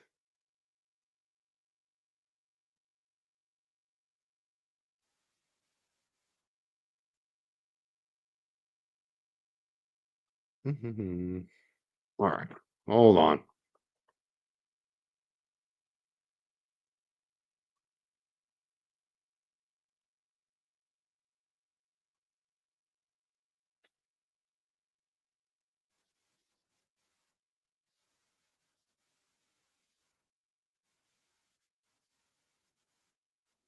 I was the supposed reasons why. Um, Do well, you think thank it was God it because they worked knew he out. was going to be effective? Do you think Hank Brennan was opposing him because he knew he was so he would have been such an effective counsel to join that team? Yeah, I mean, I assume so. I think so, and I know he would have been. Something about sharing privileged materials back and forth. I don't know. I mean, it didn't make any sense to me. But A, thank God it worked out without him, and B, I secretly kind of wanted them all to myself. So I bet. Now he can focus on Hayden, right? Now we get to see him in the Turtle Boy. I mean, that's another question that comes up from everyone tonight. They want to know: do you think, the August? No, no, not August. July 7th, the July 7th hearing. yes, Is that Norfolk? That's Norfolk Superior, or is yes, that the it's going to other? be Yeah. Superior Court. It's going to be all three cases in Superior Court. Yep. Okay, so that's Norfolk. People know where that is in Dedham. Yep. And what's the other question I had about that? Oh man, I'm trying to think. I just had it and I lost it in my head. So Sorry. he's going to be arraigned on the new charge. They brought that to Superior Court. We're going to do an arraignment on the new charge, and then we're going to proceed on the other two existing cases on those discovery, disqualification issues, and so forth. Excellent. So with just wondering how this plays out. July 7th. Is it what type of hearing is it on the 7th? Do you know? Is it just to bring the charge, arraignment? Is that for the new charge? That's for the new charge. Yeah. There's going to be that arraignment on the window case, the pizza window case, and we have the 23 cases. I think there's 10 charges left of the witness intimidation, jury picketing case, and then the 24 case is the Tully wiretapping window and witness intimidation case, rather, with the female victim, alleged victim in that case, and we're going to revisit wrangling back and forth with her again. So We can talk more about that too. I just thought of the question I had. It was up from the chat earlier. I'm glad I brought this up. Is people want to know, is it going to be televised? Because the Karen Reed case, they had a pool camera there for every Mhm. single. Mhm. Have you heard anything on that, or did I the haven't. networks I even think talk to there's, you about I that? mean, there's always a camera there. I'm not A sure who Zoom, that yeah. is. Who do you know who's always filming over there? I'm not sure. I got my hands full when I'm in Oh, for there. are you talking about for the Karen Reed trial? Yeah, no, for Turtle Boy stuff. Are you asking if Turtle Boy is going to be Yeah, 83? because No. I think the camera that Mm. most people see when Turtle Boy is there is for his documentary. Mhm. So I don't think it's like a broad, like, there's a pool camera in the Karen Reed trial that like Mhm. Channel 4, 5, 7, all them, court TV, they all broadcast it. I'm just Mhm. wondering if they might have Mhm. something like that where it's like a live Yeah. video as it's going on. I got to We'll tell see. you, I don't know. I I leave know. that to everybody else. I'm focused Yeah. on making Oh, my I get it. arguments, and I don't know. I'll look into it for you, but I'm Yeah. not sure who's in there. That's a There's a lot media of people in decision. there Yeah. usually. That's generally immediate. Like they're the ones who are going to decide if they want to send assets. But I was just wondering if there was any if you heard anything, let's say, but I guess not. I Not wouldn't really my expect you to. area. Yeah, Yeah, it's sorry. not. Yeah. We just hope. We all want to watch it, we all Yeah. want to see it. Yeah, Yeah, it's so important stuff. It should be broadcast every night. Every night, yeah. every day we're in there, it should be on because it's so important. Yeah. Yeah. Yeah. Yeah, someone said Bailey said Aiden paid the long guy crime to film. I don't know, did he? I think he has a documentary team there too, from what I understand. I saw the documentary team the other day. Yeah, I Yeah, think so, but I really am not tuned into it. I'm just yeah. sort of doing my thing and keeping my eye on the ball. I'm trying to do my job. Yeah. And, Your job is to get Aiden free. That's the thing. yes, keep them Um, free, get them free, and keep the First Amendment where it belongs. definitely. So, I wanted to go back to a little bit of the Karen Reed stuff too. 'Cause there has been especially in the last 24 hours, there's been this group of people, I know you know some of them because they're involved in Aiden's cases, mhm. but they're now attacking this juror who just did some interviews. They're attacking her credibility. They're saying that she was a turtle rider, that she was supporting all of us. They're pointing to the fact that she follows us now on Twitter. I know personally her account just started following us in the last Mhm. day since the Mhm. trial ended. Like Yeah. she was not following us a month ago. And they're saying they're gonna report her to the BBO, even though she's not. She's an attorney in Brazil. She don't even license for the Oh BBO, my So God. yeah, but they're doing the same crap. Is there anything that can be done to help protect these jurors so they're not harassed by these awful people that we know? Yeah, it's jurors and lawyers and judges, everyone's protected under that witness intimidation statute. So, you know, the problem is who's going to investigate it because it's the privileged people. It's on the side of the pals of the Norfolk County DA's DA? office. So who's going to investigate it? Who's going to look at it? But the statute protects jurors too. Um, so Does it protect the jurors after they've served or just when they're in service? I wonder about that Yeah, part of it. that's a good question. It's a very broad statute, and I Right. think their status right after the trial probably will continue and they'll be protected because they're being criticized or attacked as a result of their role as that category of person, that juror, witness, lawyer, judge, whatever it is. So I think it would probably apply. I don't think they certainly don't take a narrow view of that statute. One area where they do need to take a narrow view of it is for First Amendment issues. But if anyone's threatening a juror, then there's no problem there with applying that statute. Again, it's just she's not in the right camp to get the protection from the Norfolk DA's office, apparently. All right. Unfortunately. Funny because she was just on Howie Carr and that same juror, they were, saying, oh, she's a Turtle Boy follower. And Howie asked her about, did you know who Turtle Boy is? And she's like, I thought it was like an animal rescue or something. I had no idea. Like, she's from Brazil. Like, she's not, Yeah. Like if you look at her Twitter before the recent post since she got out of the trial in English, it's all in Portuguese. Oh my Like goodness. she's Yeah. not from Massachusetts. You know what I mean? She doesn't even know who Harvey Carr is. Like, you People know are what I mean? just She's not a native. grasping. She People is are not a grasping native. at straws. You know, Yeah, everybody wants to justify their position somehow, and everybody they lie. is looking for injustice under every rock, and it's just ridiculous. It's I think awful. it's time. You know, time heals all wounds. This is gonna pass. This is gonna, we're gonna get back to the business of litigating cases in a more, hopefully a less hysterical fashion. And this kind of stuff will die down soon, I think.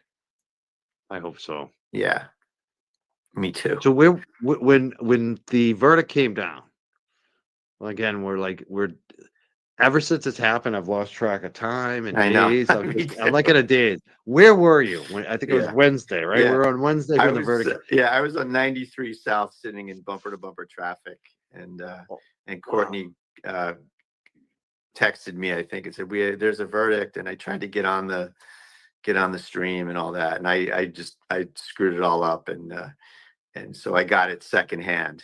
But that was my prediction, actually, and Aiden will vouch for me on that this was going to end up being the most expensive OUI conviction in the history of jurisprudence.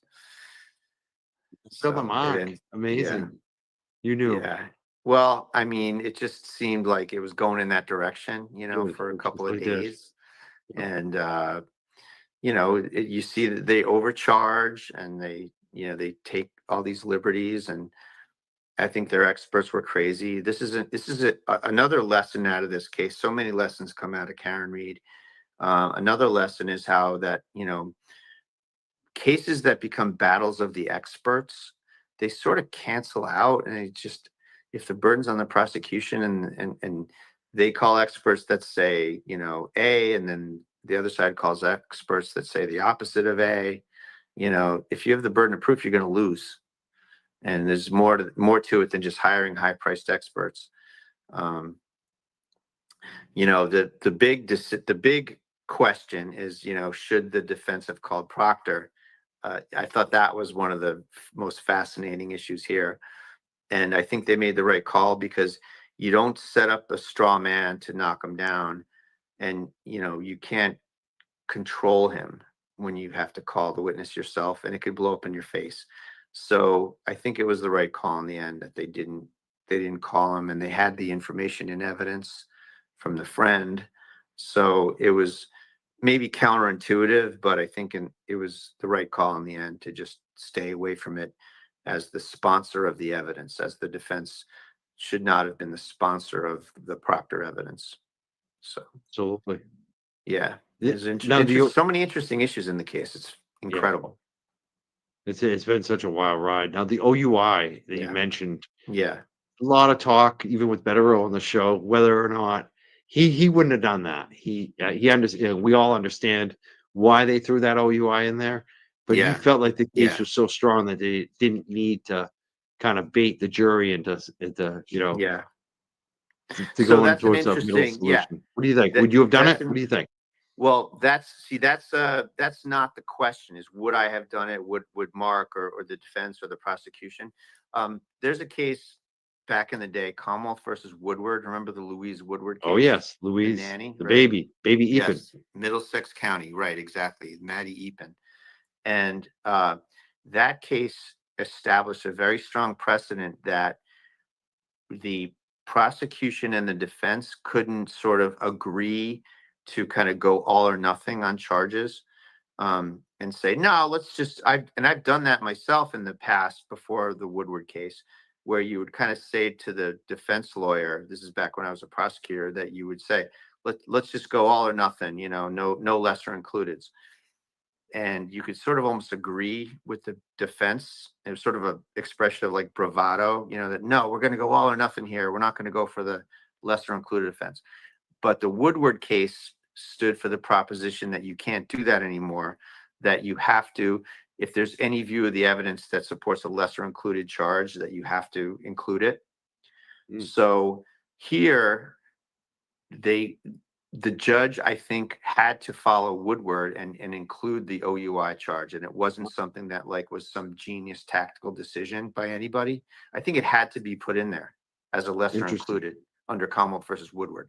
So what the prosecutor should try to do is, if they don't want this embarrassing situation that ultimately happened here, is to try to not charge a crime that has a lesser overcharge. included offense. Yeah. Or don't overcharge, right? Just Yeah, do or the don't lesser overcharge, included. but just charge They what should. what it is. I mean, the bottom line, they should have just charged with OUI. They would have saved us a lot of money and time, Yeah. and Yeah. that was it, right?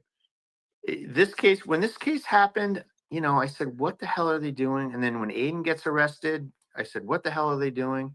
The judgment over there is just screwy. I'm sorry. I don't know what the hell they're doing over there, but they need to think twice before they leap. But hopefully they will in the future. And hopefully we get Morrissey out of there and some cooler heads will prevail. And again, I'll say it, there's a lot of good people in that office that have great judgment and that are smart and reasonable, and they make very good decisions. And I hope they kind of are able to step up and get more discretion, get more ability to make these decisions, because there are really good people in that office that can do it. And I hope they step up or get promoted. So Absolutely. yeah. Now, when you were a prosecutor, did you have any cases where you saw like them hire from the outside, like they hired Hank Brennan for like a special prosecutor? And what were those situations? How did those come up? Okay, so I'm glad you asked that, because this process that Morrissey is doing, where he'll hire some friend or you know, some guy that he thinks is in his camp from the outside to prosecute a case. That's not hiring. That's not a special prosecutor in my view. I was a special prosecutor here and there. I can't even remember the cases. I remember, I think I got sent to Middlesex County to do some case where there was like, I don't know, maybe it was like a clerk that got in trouble or some court employee that got in trouble. And I think I prosecuted that case. But I was an assistant DA from another county, you know, So you and I move got you around. yeah, I got sent to Middlesex to do a case. I think I got sworn in to do that somewhere or other. But I was a public employee, and Yes.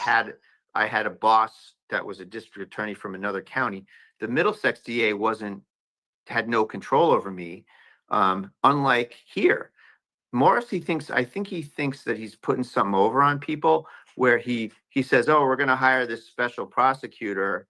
So because we have a conflict of interest, we're going to stay away from it. But he's still paying the person. Yeah, he's the one that's given more about Hank Brennan probably $1 million. So Yeah, who's in I mean, charge? he still pays the guy, and Yeah. so he's not an independent prosecutor. Only by virtue of what Morrissey says to the media, he'll say, "Oh, he can do what he wants." Yeah, he can do what he wants until you decide that he can't, and you fire him or you stop paying him. You know, that's not a special prosecutor. And to my knowledge, he's the only guy that does that. Hires these cronies from the outside to be special prosecutors. That's not really a special prosecutor.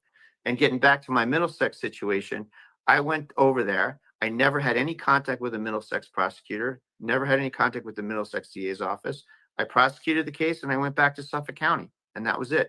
And it was truly a situation where I was not affected in any way whatsoever by Middlesex County.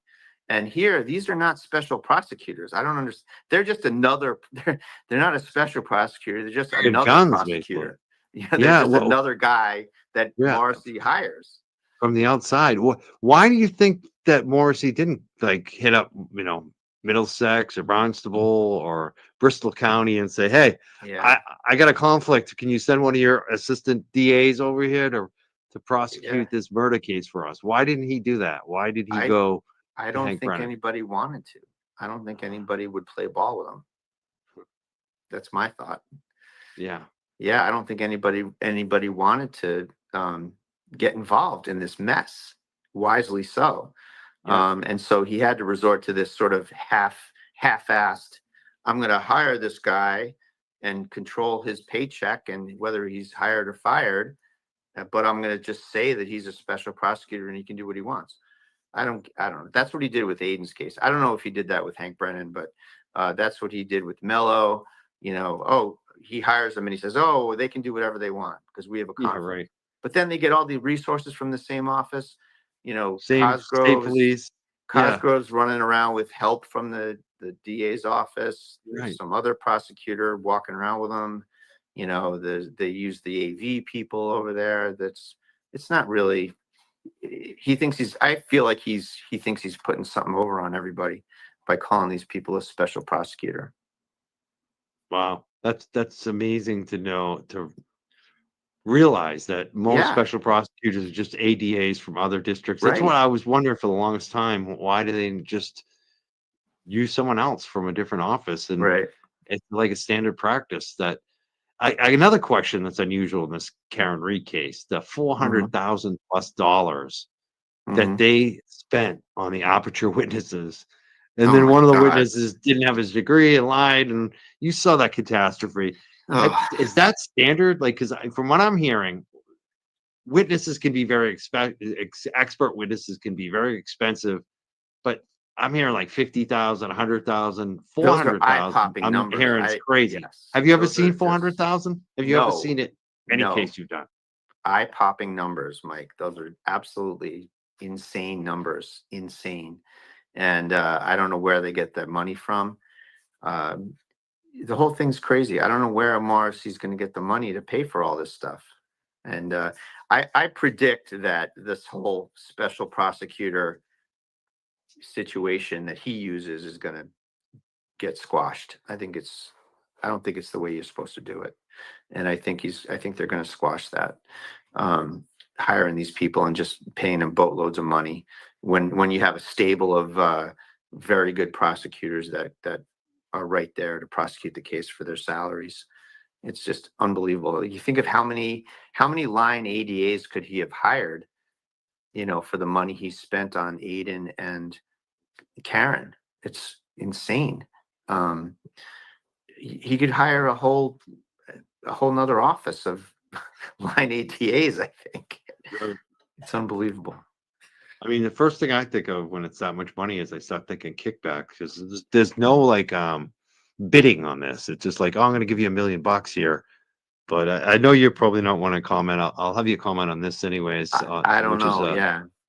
who would squash it? Says Microdots. When you mentioned Yeah. they might squash the special prosecutors, who would actually do that?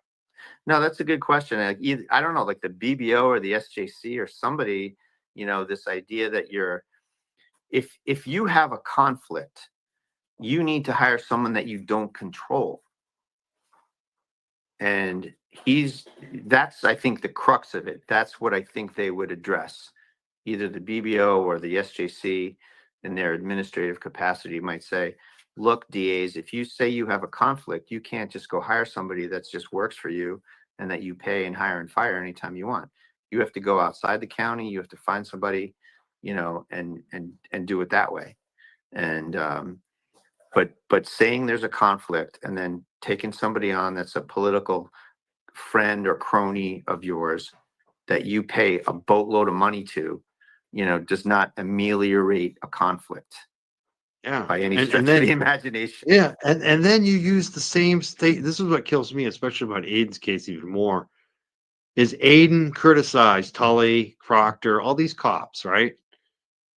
Morrissey, the whole 9 yards. And they say, Right. oh, we're conflicted, so we're going to have Mello and now Cosgrove. But the same cops are investigating him that he Right. talked about. It's the same state police. Like, I know they They're the moved Tully supposed off. victims, and they're Yeah. still investigating him, still charging him, still searching his stuff, still seizing his stuff, and they're the alleged victims, and they just hope that you know, as Howie says, nothing to see here. Move along. Don't look over here. And they're the ones that have a conflict too, and they need to step aside and have a objective, independent investigators as well as prosecutors on the case. Absolutely right. There's so much BS that goes on. I guess, you know, if Michael Morrissey is wondering why people think he's a joke, it's because of all of this stuff. Like we're not. They never, yeah, Mike, they never get challenged in the suburbs. These guys never get challenged in True. Boston, in Suffolk County. There's so much scrutiny on the cops, on the DA's office, on everybody. There's scrutiny all over the place. You know, they need to. That's a good thing.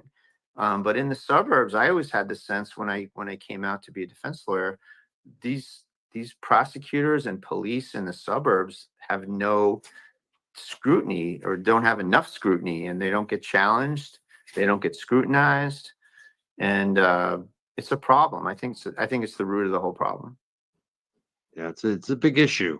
Yeah. And even as a defense attorney, do you feel a little nervous in some of these areas? I just imagine because you're taking. Yes, I have. I had this one guy in Plymouth one time who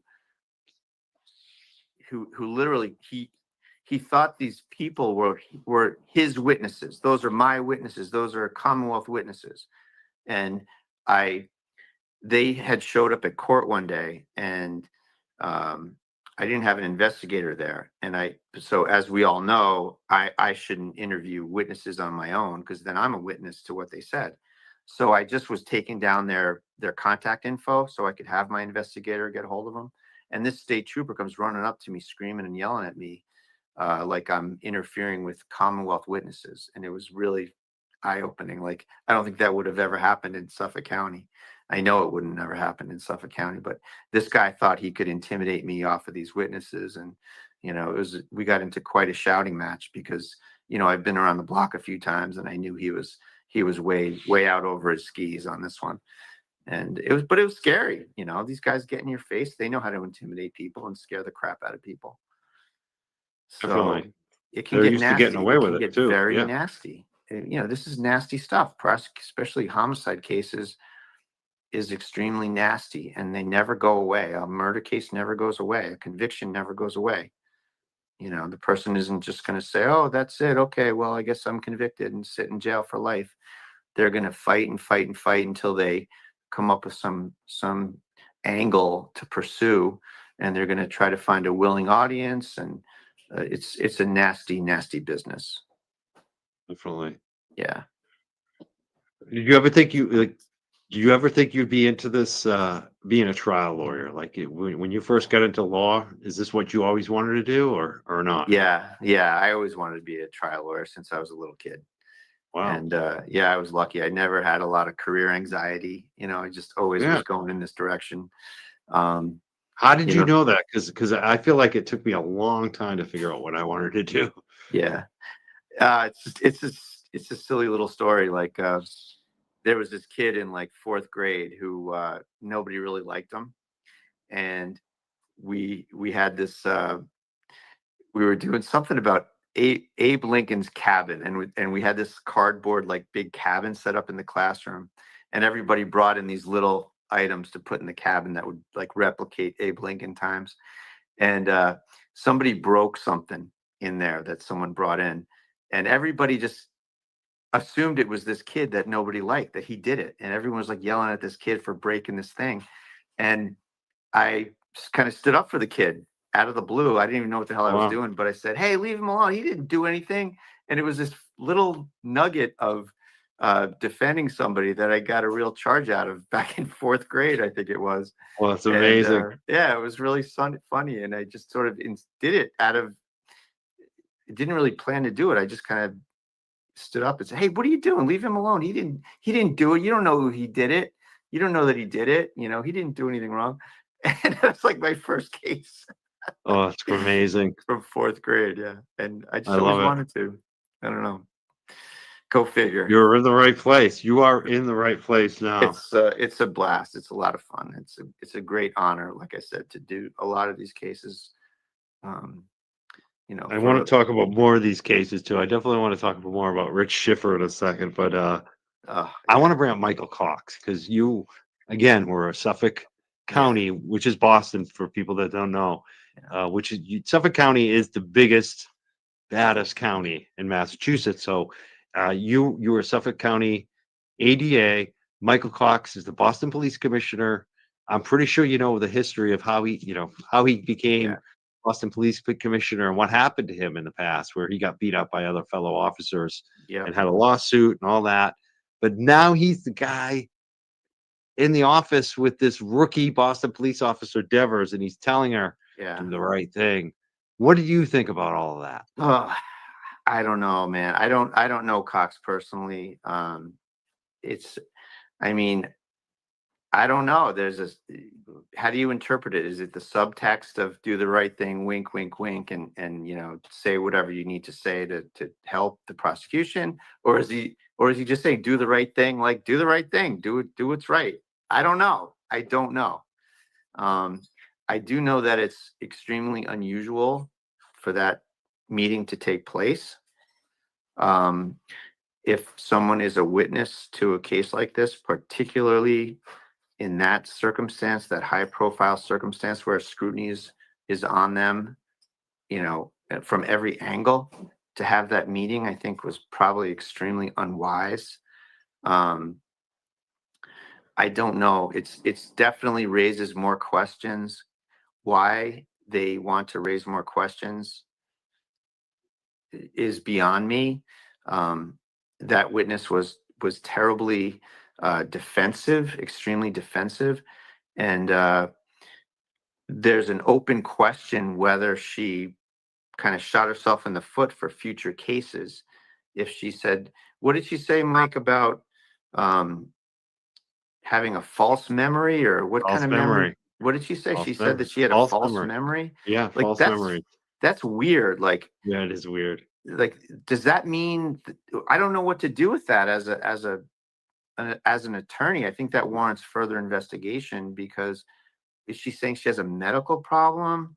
Yeah. If so, then lawyers call that the ability to perceive and recollect. And if she's saying she has some problem with perceiving and recollecting things, then that's fair game for any case. That if does she have some organic problem? Does she have some affliction? I think so. I think that the problem was that she needed to change her story. I mean, we heard from one of the jurors today on the Howie Carr show, and she mentioned Devers specifically, the testimony, and Michael Cox. She didn't buy it. She was not buying that story. Are you surprised that the juries didn't buy Devers and didn't trust her and felt like there was something fishy with that? She was an extremely triggered witness. She was not somebody that I think a fact finder would be able to take comfort in, take refuge in her words, her opinions about things. Yeah. She was very jumpy. And I think if I was a juror, I think I would have done the same thing. Just said, what's going on? There's something going on here that I don't know about. There's something going on here that I'm wondering about. I don't think I can really rely on anything I'm hearing here. Mm. Now, What do there's you think another issue, though. There's a funny little thing in the law where if you disbelieve a proposition, that's not evidence of the opposite of the proposition. So, for example, if there's a witness that says the light was red, and you just like, I think that person's a liar. I don't believe that person. They're very jumpy and weird on the stand. I don't believe their testimony that the light was red. So your disbelief of that person is not evidence that the light was yellow or green. You still need some evidence about the light. Yeah. And so disbelief of somebody doesn't automatically manufacture evidence of the opposite of whatever, Sure. against whatever they're saying. It's an interesting way to put things in the law. So if you don't believe her, you don't have evidence of anything else until you see something in the record on that topic. But she was a very, I found her to be a very strange witness. I don't know what's going on there. And what do you think about the aspect that she was reported Alan Jackson to the FBI? Did you see that part? I didn't see that part. Yeah. So Devers basically, during the testimony with Jackson, question here, basically said that Jackson had met with her and threatened her with perjury for changing her story. Right. And she turned around and she went to the FBI and filed a complaint with them or something. Yeah. Have you ever seen? I mean, does that sound? I think it just underscores that as a lawyer, you just have to be really careful with these people. You have to just play it very straight, because they will flip things around and they will use any angle to get you if they're not on your side. If someone's not cooperating, you just really, you have to be careful how you deal with them. I'm not saying he did or didn't do anything. I don't know. I don't have any clue. But you have to be very straight, and you have to have witnesses with you, and don't become a witness as a lawyer. Have the investigator there, have the paralegal there, have a group of people there when you talk to them, at least, and make sure those people realize that they need to pay very careful attention to what you say, so it doesn't get flipped around. And I don't think that really is never a good strategy. I don't think, to just say, tell the truth or we're going to get you. We're going to get you, we're going to, because you can't, as it kind of Push came out in the somebody. trial, you can't get someone. I don't think he really said that, because you can't get someone as a defense lawyer. You can't say, I'm going to get you and charge you with Yeah, I'm going to perjury. charge you as You a can't defense do it. lawyer. You're not able to charge someone. Yeah, as Alan pointed out, that doesn't happen that way. And she's a cop, and she knows that. Yeah, exactly. So it's more weird stuff that came out of her mouth that I don't even know what to do with. I don't know. Yeah. Here's a good comment about some statements that have come out. I don't know if you're aware of them because you've been working it. You've noted outside the boxes. What do you both think of the McAlbert statements and the Commonwealth lack of statement? Did you get to see the McAlbert statement? I did. I think that it's, predictable that they're gonna, point the finger, and they want to implicate the media, I guess. And I don't know, man. It's just it's just an unfortunate situation. I don't want to get into, specifically what they said. They're listed as alleged victims in our cases and everything, and we're gonna address them in court. Definitely. And I'll just say this: yeah. I definitely did read it. One of the things that I thought was interesting, I'm trying to think, was it Bettero?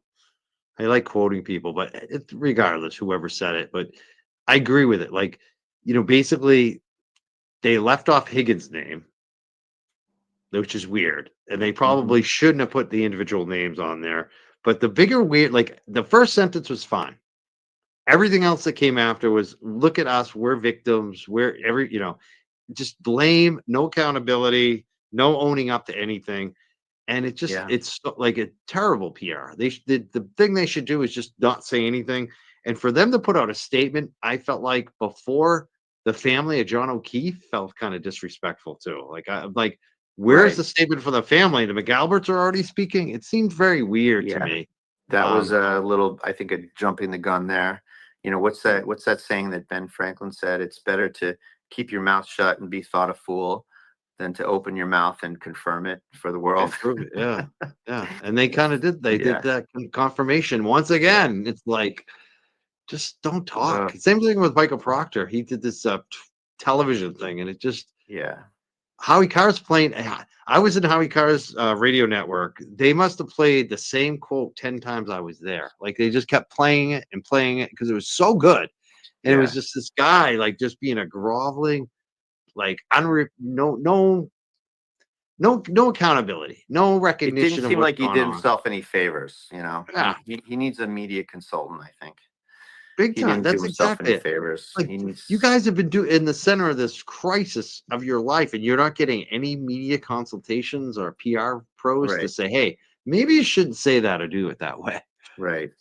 It's Weird. it's a very dangerous proposition to get out there on substantive things. Oh no, did we lose Tim Bradle? We are a little bit over time. I think we lost Tim Bradle.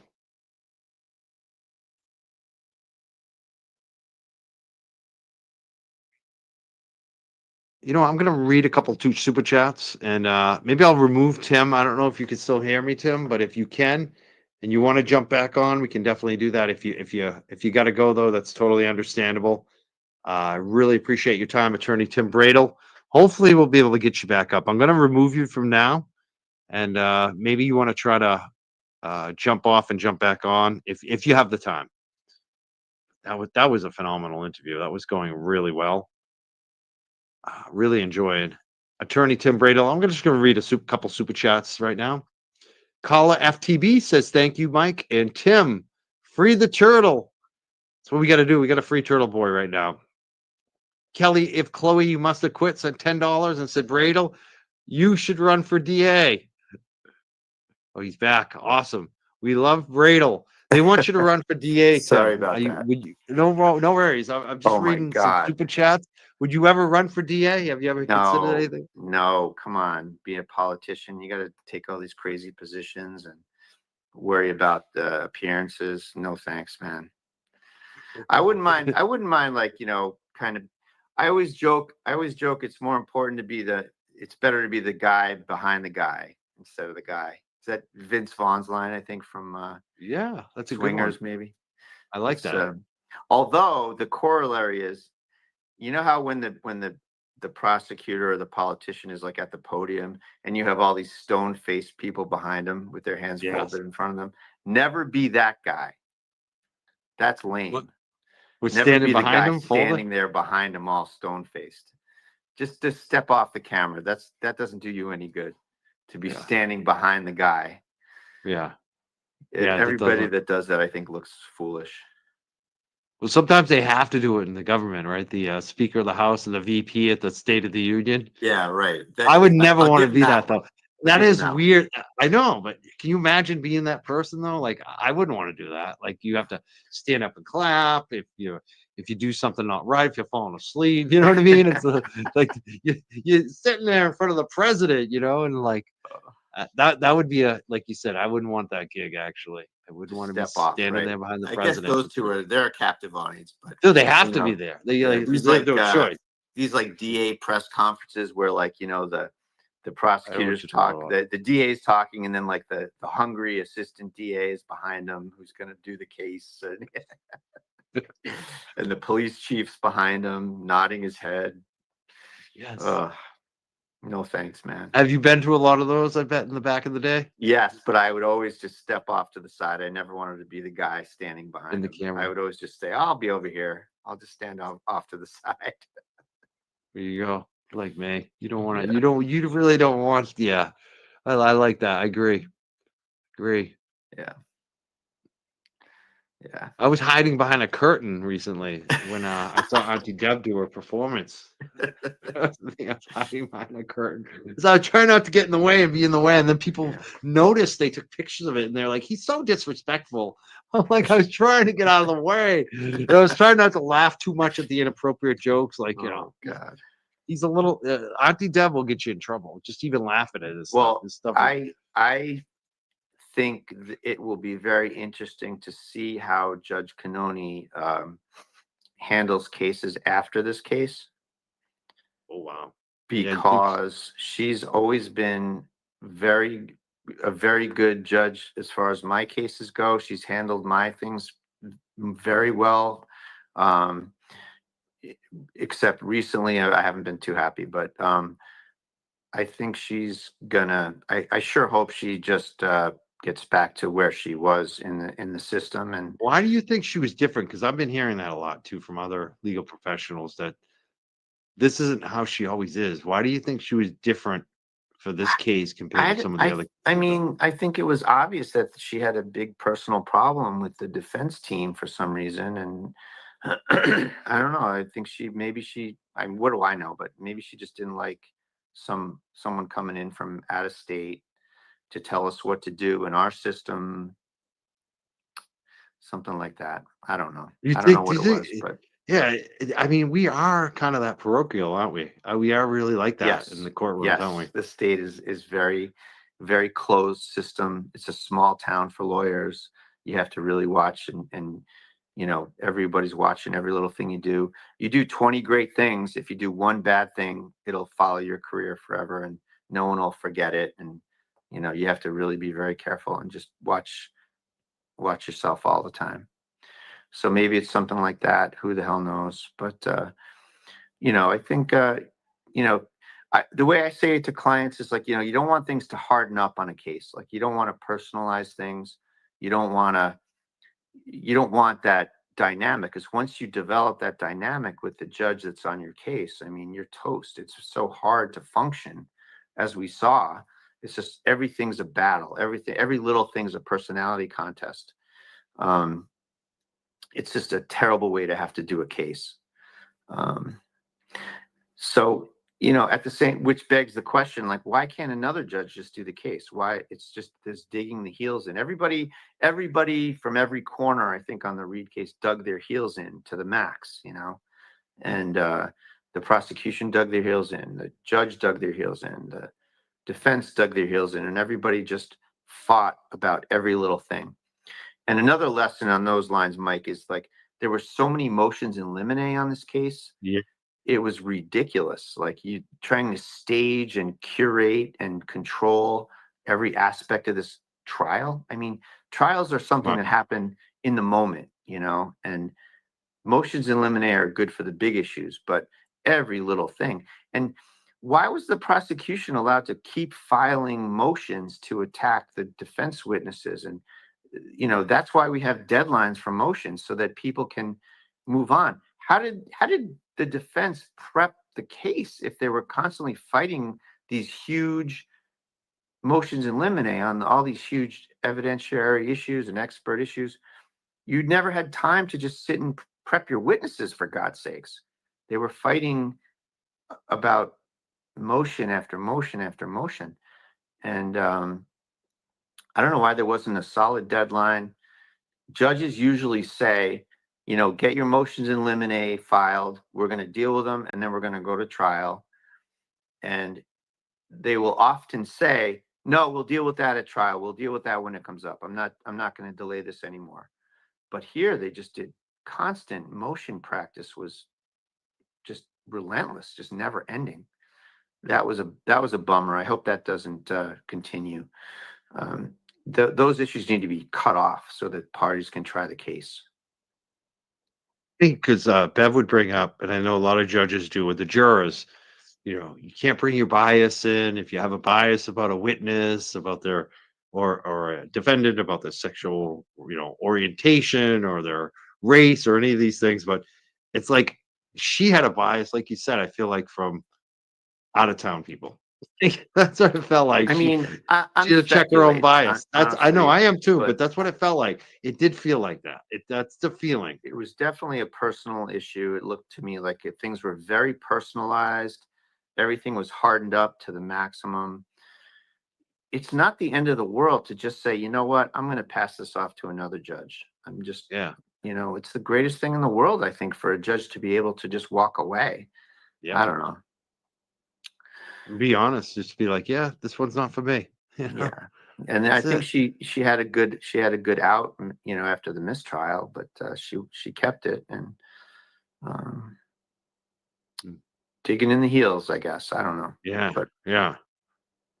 I think things will normalize, and I think she's going to go back to being, on a case by case basis. I think she knows what she's doing, and she has a good head on her shoulders that hopefully will just get back to the business of the day that's in front of her, and hopefully we'll get back to business. Definitely. Classic Clippy says he wants to know if you can comment about Brennan, who has become an interloper in Aiden's case. Yeah, that was an interesting little phase, wasn't it? Yeah. With the cross-pollination between our cases, and we were of the opinion that this whole thing was kind of a ruse, that he would never have called Aiden, for kind of a lot of the reasons why the defense wouldn't call Proctor. It's just, you don't call someone that you can't control, and Aiden would have destroyed him. Aiden would have absolutely destroyed him. Aiden is so well versed in these cases, and he would have run rings around him or any prosecutor that that would have tried to be dumb enough that would have been dumb enough to try to call him. So that whole thing was really, I think, to rattle a lot of cages. And I mean, I don't know how they had time to even go down that rabbit hole, but it ended up where it needed to be. Nothing ever happened to it. Nothing ever happened with it. Obviously, he never testified. He never was going to testify. That was a little frustrating. You know, I had other more important things to do, and Mark did, and Aiden did, and you know, we had to deal with that. But you know, and then we have the Karen Reed team tramping through the door in the middle of the hearing. It was pretty funny. It was wild. Yeah, that was unbelievable. funny. It was funny. That And the was look that bizarre that Karen- they weren't there. I don't know why they weren't Yeah. there. How did they start a meet? Yeah. I mean, it's their case. I mean, this is a witness in their case. Why the hell weren't they there? He said something that they were told to wait in the basement or wait outside or something. I don't know who's telling them that, but that wasn't the right decision. So I was glad that they came in and saw what was going on. Thank God. This is a So question that many came great up tonight. things. Yeah. Jay Coop says, Mike, can you ask Bradle how Gene from Dorchester is? Can you even talk about Gene from Dorchester? There's an affidavit. Yeah. Yeah. by So, her. you She's a know, friend of the show. Jean is not our client. We don't represent Jean. She's a person that came to us with information. And as lawyers do, we said, put it in an affidavit. If this is what happened, you swear to it, and then we'll look at it. And that was very important information for our discovery issues. It confirms a lot of things that we were saying. And so we offered it to the court, and we're going to be pressing that at the July 7th hearing and saying, look at all this evidence that this woman has offered. We need a response from the prosecution point by point. And if there's any of this is being agreed to by the prosecution, then we need the discovery that underlies it. So I don't know what she's got going on. She has counsel. She's a witness who's represented by counsel, and she gave us information, and we are running with that information big time. And that's all there is to it. It could lead some dividends, it looks like, if it's proven to be true with the It's discovery, right? some serious information. Yeah, it's some serious information. And if any of that is has generated any documentary evidence or texting or emails, and we're entitled to that stuff, and we want them. They haven't responded at all to it at all. They haven't- Not yet. No. And the judge did say they had to provide it, did he? I thought I heard that at one of the hearings. The judge made a blanket order that this stuff needed to be provided. I have to check. I don't know. I think the time period may be up, but we're going to address it on July 7th. Well, I'm looking forward to that. Yeah. Is it possible that Gene could be called as a witness? I don't know. I who knows? Whatever they want to do, we'll do it. But we don't control her. If she wants to come in or be summoned in, and let's do it. That's great. And One thing, if that's the case, then we're going to want to summon some people of our own, relative to all those issues too. And that would be sort of another unprecedented thing. You don't really have evidentiary hearings over discovery issues, but if they want to do that, we're game. Do it. do it. Let's do it. Yeah, bring it on. Bring it on. Yeah. And I'd say Dobin controls Gene. Knowing what I know about Gene is something else. She's a character. I like Gene a lot. We view her as an important fact witness who gave us an affidavit, who is represented by counsel, and that's important stuff, and we're going to run with it. GSLH says, when is Aiden's next court case? We need to show up. We just talked about that. July 7th. 2:00. Yeah. 2:00. 650 High Street, Dedham, Norfolk Superior Court. Excellent. Hope everyone's there for that. Ms. 86 Scorps, I don't even know how to say that one, says, how can the public demand more transparency? And I'll also add more to that, Tim, too. Like, what can the public do to help Turtle Boy, too? Like, people who are out there, supporters watching, show up, speak out. How can they help? Yeah, show up, speak out. That's the best thing you can do. Is elect the right people. I think it's bad that it's a one party state, that I don't care which side it is. A one party Exactly. state I agree is with you a so much very on this. bad proposition. I agree. We need, That's why I could say I'm kind of a lib or a centrist, but I protest the Democrats more than anything else in the state because that's who yeah, runs the state, right. and we desperately need a second party in the state. We need the Yeah, GOP. We need yeah, somebody to question things, and a lot of times, yeah, unfortunately, when there's an elected Republican in the state, they act just like a Democrat. They're like yeah, it's like no yeah, different. They vote the yeah, same. yeah. What's that saying Truman said? When the public has to choose between a Democrat and a Democrat, they'll pick the Democrat every time or something, like don't something like that. I don't know. You know what I'm saying? Yeah, You know I that one, do. Mike. Like I don't even like. It's Don't funny be a because everyone's fake like, Democrat. yeah, no, I always call them fake liberals. That's what I call it because there's a lot of Yeah. fake liberals out there. They're performative. They don't really mean it.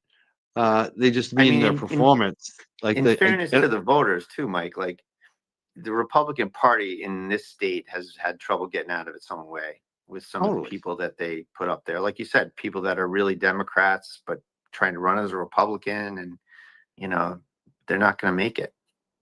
I look at Yeah. Morrissey. I don't buy he's really a Democrat. This is funny. Like Mhm. I don't think he. I think he.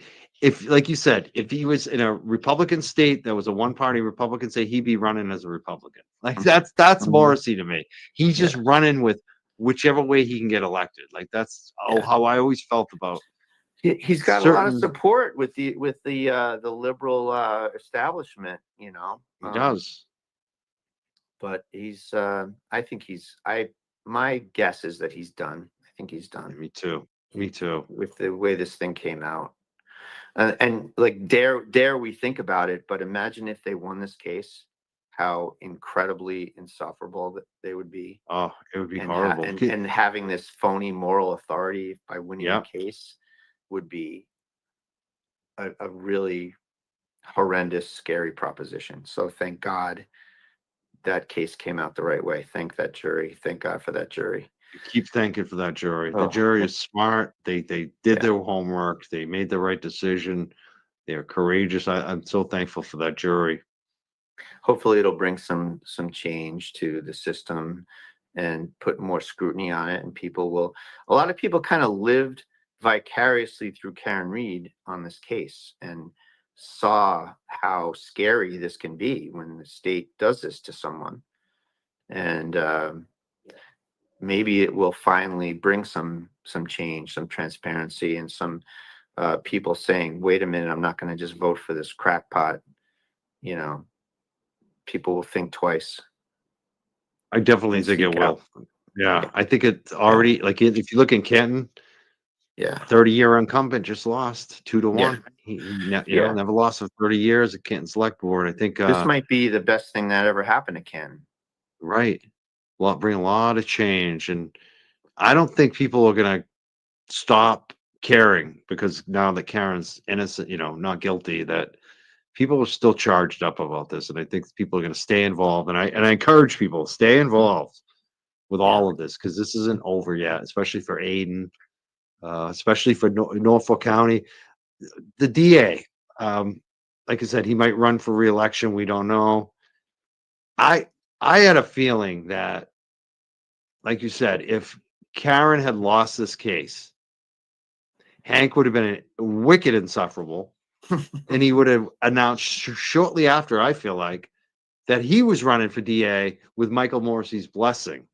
I was I think wondering he if was. that might have been the side deal that Morrissey steps down, appoints Hank. Who knows? Yeah, That might have been interesting. it seems reasonable, doesn't it? That was maybe could have been a deal. Hmm. Who knows? Who knows what's going on behind the scenes? And but thankfully that's off the table. It looks like. Hmm. Here's a question I want to ask. Since Karen was found not guilty, how can they still charge Aiden with witness intimidation? Yeah, it doesn't erase the charges. That would be nice if it did. That's for sure. But on their theories that would be put in play here. Their theories are that, at the time these people were witnesses, and the verdict in the other case doesn't control it. I wish it did, but I can't say that it does. You think you mentioned some ways it could help Aiden in terms of documentation that's sealed right now that you want to see come out to the public. Are there any other ways you think that Karen, being dismissed on the major charges would help Aiden? I think just generally, they have no moral authority on this thing. The whole thing was never should have been brought. The jury said so. They didn't have the case. Despite their Herculean efforts, they lost. They could not prove beyond a reasonable doubt anything to the effect that they wanted to beyond an OUI.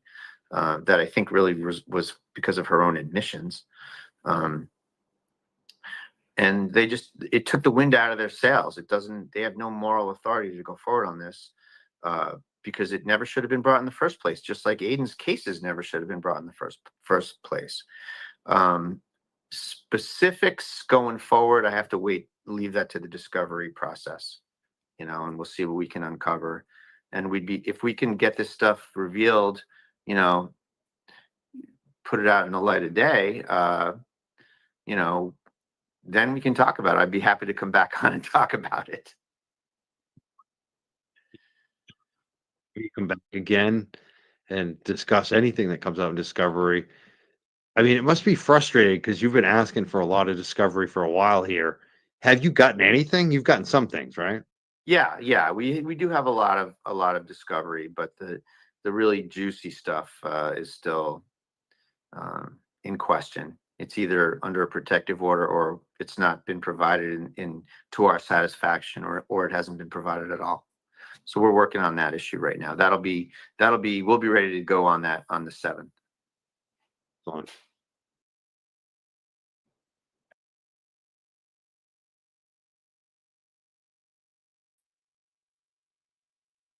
So I want to thank everyone for watching this today.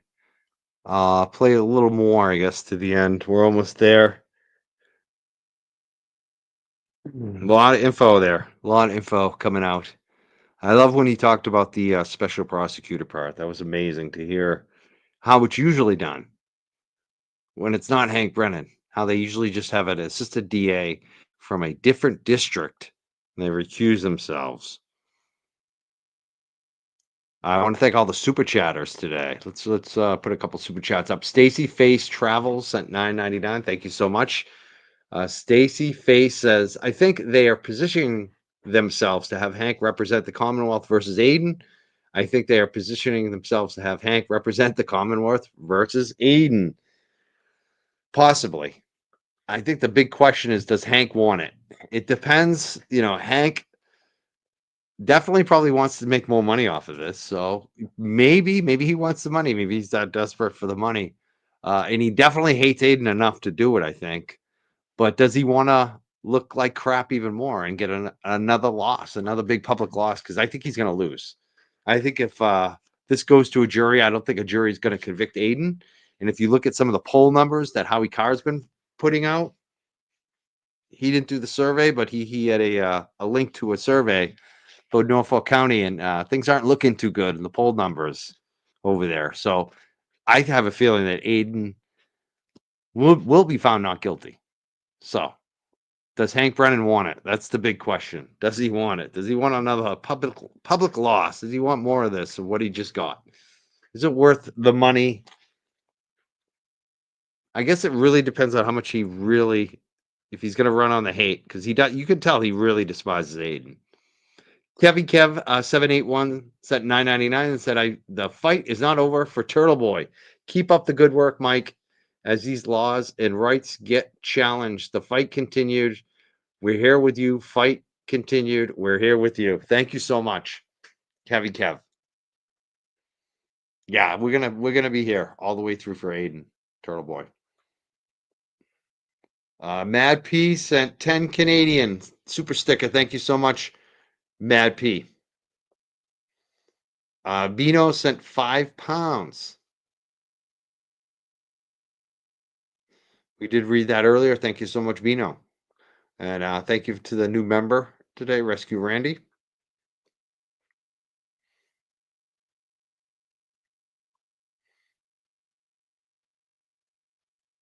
All right, I'm gonna finish this off, and then I have a dog to walk. I'm gonna go walk Rusty. I'm looking forward to it in the heat.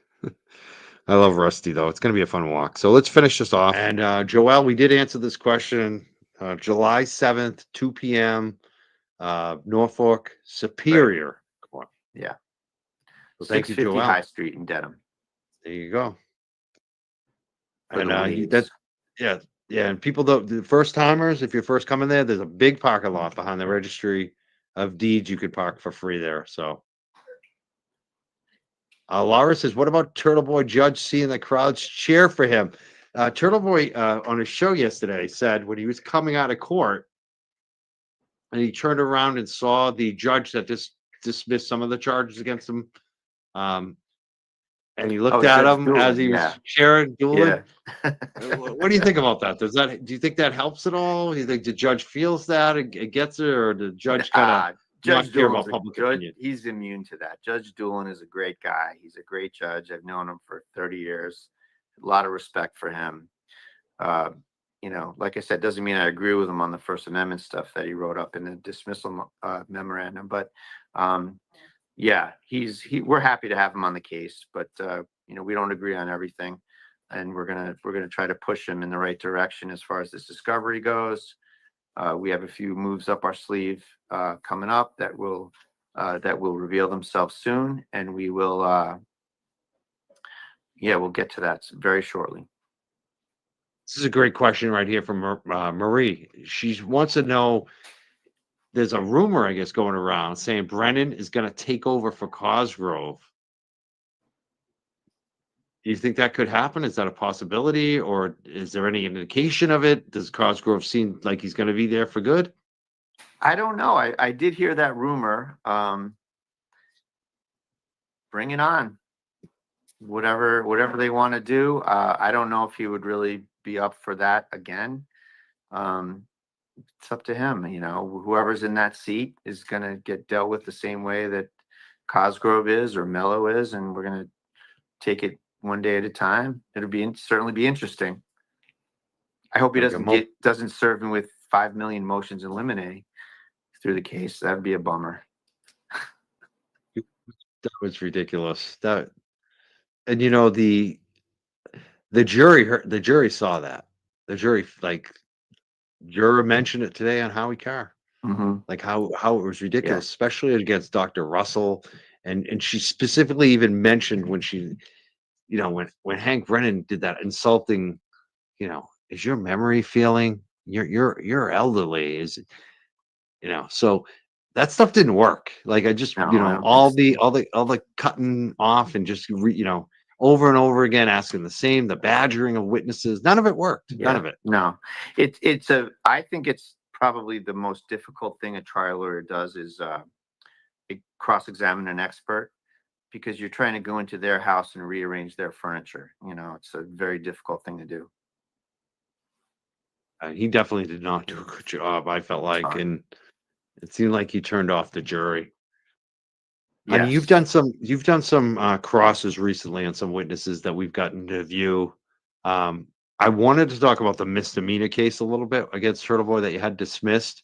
Sure. There was a video play that you brought up of Lindsay with her ex, I think the father of her kids, Right. where there was a HPO situation going on. How did the judge react to that? Because we could see the Zoom, we could kind of see you, but we couldn't see the judge. And I've heard some reporting about that. How did the judge react to that when that video got played? I don't know. I mean, he kept a poker face about it. He viewed it in his chambers, and he admitted it, and he went on with the case. He kind of kept a poker face about it. Yeah. And with that case too, there was a lot of allegations without any evidence, like the damage to the car, and the fact that Lindsay doesn't seem trustworthy. I gotta say, I don't trust her because she lied about me. I mean, she put up lies, and I think they were in one of the Federal letters, the affidavit I actually signed off on, because she's lying about me. Do you think that came through to the judge that she's not that trustworthy? I mean, it's hard to to say. I mean, I Yeah. think that her credibility was a main issue in the case, and we had some information that we offered the judge. I really don't want to get into specifics of it outside of the courtroom, but she's somebody that had quite a bit of history that we delved into, and it came out where it needed to come out. It came out. I think the judge made the right call, and we did everything we could to bring it about. I don't really want to say much more about her. No, Honestly. it's totally fine. It's you know what's best to say, and I just leave it at that. Going forward, like when do we expect these trials to happen? Do you know like when there might be a jury for Aiden being selected? Is there any kind of time frame right now? I can't give you a time frame. There's a lot of pre-trial litigation we have to still do. We still have to get the discovery and look at the cases, and it's going slow, but it's going slow for a reason. I mean, no one's really just dragging their feet for no reason. It's just there's a lot to do. So yeah, it's a lot to do on the cases. So. So we call it when Betero can't answer something, he calls it guardrails, and our audience is noticing it too. Bradle also has guardrails, which we like. Sometimes the guardrails let us know when we're off the track, or if we're onto something good, but you can't just say anything. So it's funny. We still like to ask the questions. Sure, you got to push it. Absolutely. Yeah. And definitely not pushing you, because you're the No, man. it's okay. I don't want to It's ever all make right. you feel uncomfortable here. No, I want to share with you as much as I can, but I know. she's not somebody I really want to talk about. I don't want to give It's not, anybody. and hopefully, I mean, is she really involved in anything else going forward, or like the other cases? She's the alleged victim in the 2024 case. Okay, so there's still a case there with her. Yeah, so it's something that That's right. I don't want to really get into nuts and bolts about evidentiary issues and stuff. So excellent. So there's basically, from my understanding, there's three cases. There's the one you talked about, that was more recent, the DNA one in front of the pizza shop. There's the one that you just mentioned with Lindsay. What's the other one that I'm missing? The 23 case is the alleged juror picketing and the alleged witness intimidation of the Alberts, McCabe's, that from Aiden's early reporting on the case. That's the one where we had the motion to dismiss, where I think it was 6 charges were dismissed. Yep. Yeah. I always just hope. I'm feeling better now. I mean, I'm feeling much better because of so are the we. jury result, but it's still, he's facing so much. It's just not fair that he has to go through more of this crap. I know I can tell. I mean, you must talk to Aiden quite a bit. Could you tell that he feels a lot better? Because I can tell. Yes, he seems like he's much better spirits. He's vindicated. He is vindicated. He feels vindicated, I think. He's in a really good place. He exposed a lot of misconduct that was instrumental in the Karen Reed defense. I said to Howie the first thing I said to him when I went on was, "Where does Aiden go to pick up his Pulitzer Prize?" I mean, basically, he should be getting every award. Yeah, seriously. I mean, yeah, I think he's in a great it's funny place.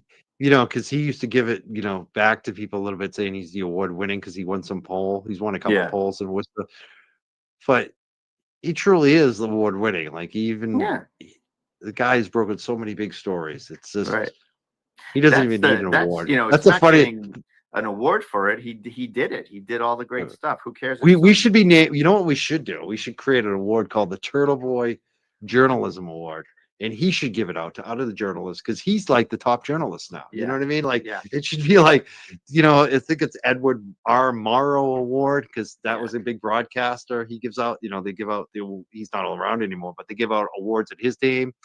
We should start something like that. The audience. Well, I keep pushing him to go teach. He should teach investigative journalism at a school around here, BC or BU or somewhere. not Harvard, but somewhere. Bridgewater. How about Bridgewater State? They Any, got criminal yeah, justice. yes, that'd be great. That's where I went to school. That's where Yeah. Colin and you know who was my friend in Bridgewater State. We were both athletes. I was a wrestler. He was a football player. My roommate was a football player. Played same position, same year. It was Kelleher. Kelleher used to come by. Tommy Kelleher, the assistant police chief in Canton, Massachusetts. Another guy that didn't come out of the house apparently. Right. So Bridgewater State. Maybe That go was down that there, was, Aiden. Mike, that was tough to watch. That cop that came up from Canton and said that there was no reason to go in the house. No way. I Yeah. disagree with that. That was very tough to watch. That. I mean, that's a protective sweep all day long. They go in the house, Totally. do a protective sweep, make sure no one else is hurt or injured or whatever. It's police work 101 right there, man. Go Totally. in that house, do a protective sweep. I don't care whose house it is. Oh. Yeah, I had that the was fire hard to department. watch. Yeah, when we moved into this condo, it was to take care of my mother-in-law, and she had the fire alarm set to the fire department, and I didn't know it. So on Thanksgiving Day, I'm cooking. I set off the fire alarms. Fire department shows up.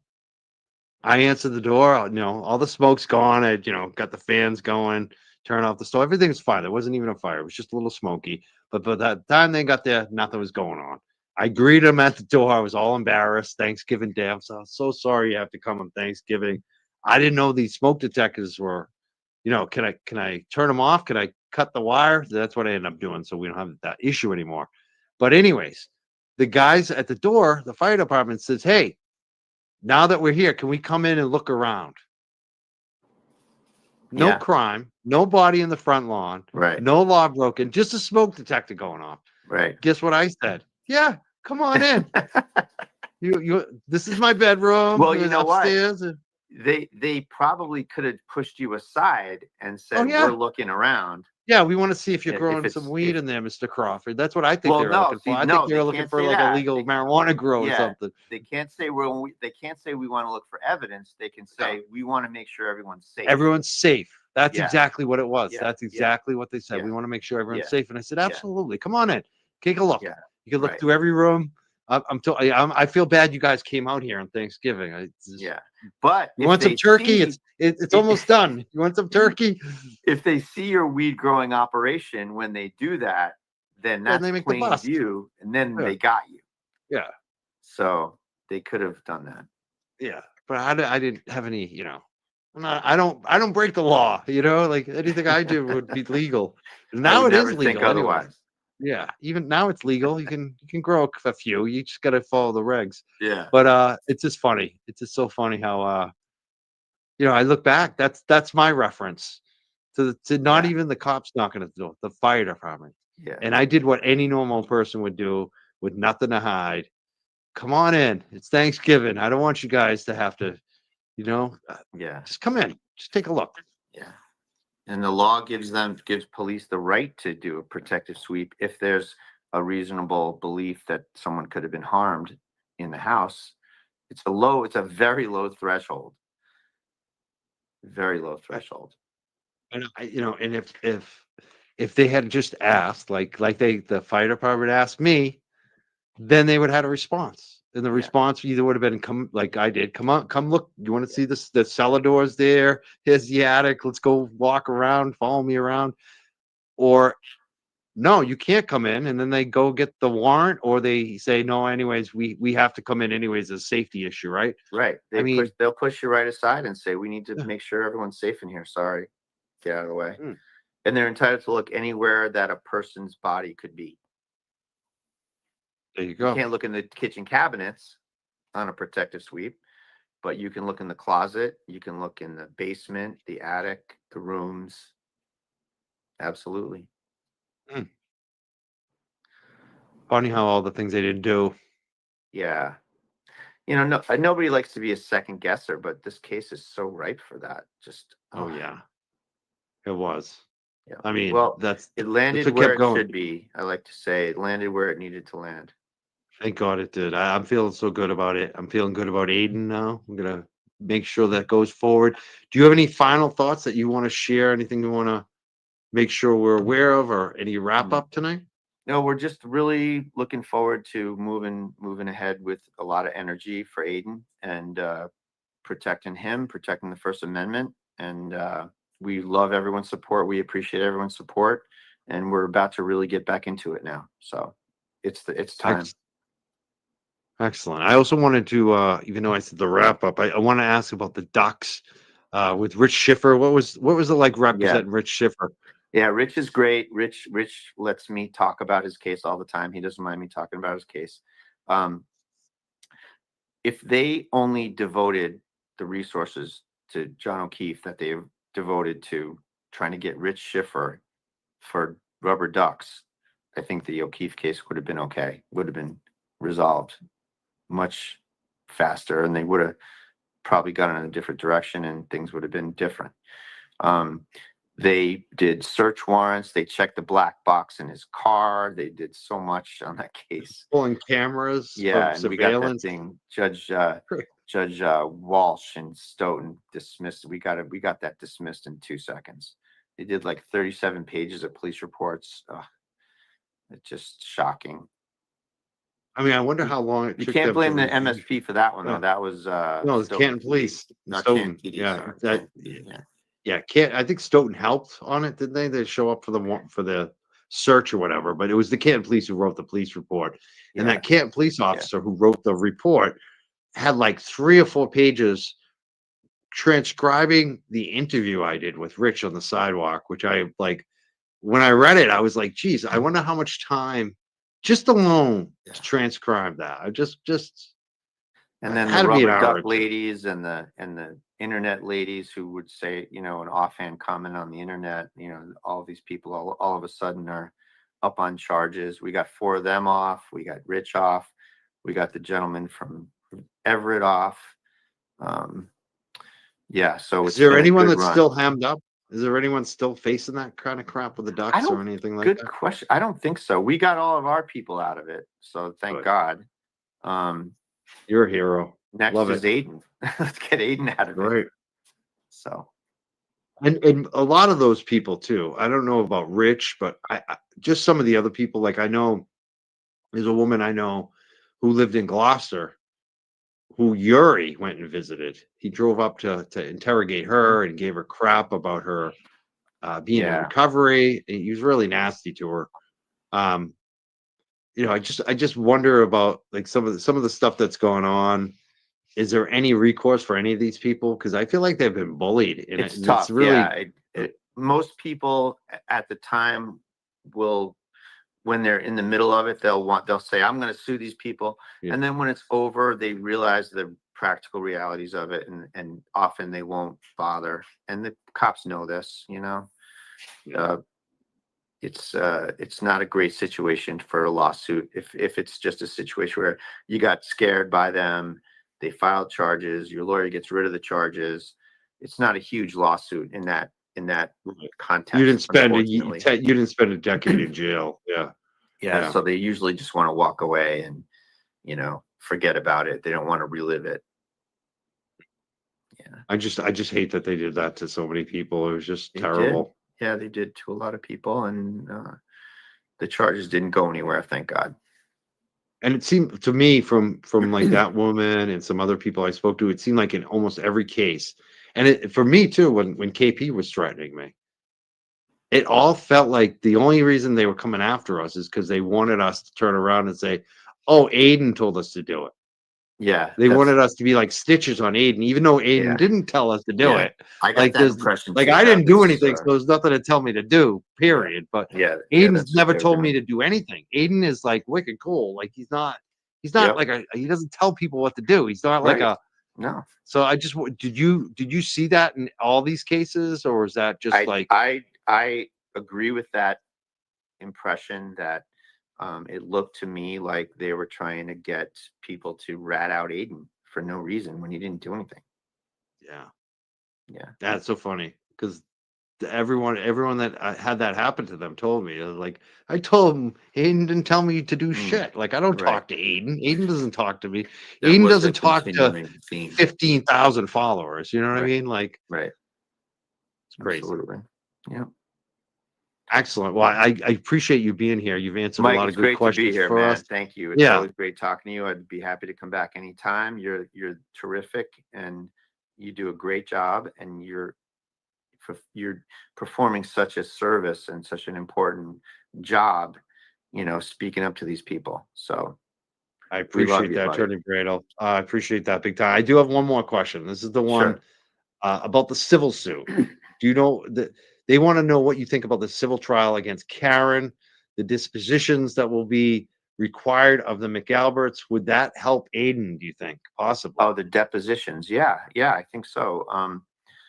Any time a witness makes a statement, another statement, that's always good fodder for the case. Absolutely. And who knows if that's going to happen in any quick fashion, but definitely something to look out for. A lawyer always wants to kind of gather every possible statement someone says and compare them and see what they're saying. Absolutely. We'll have to look at that.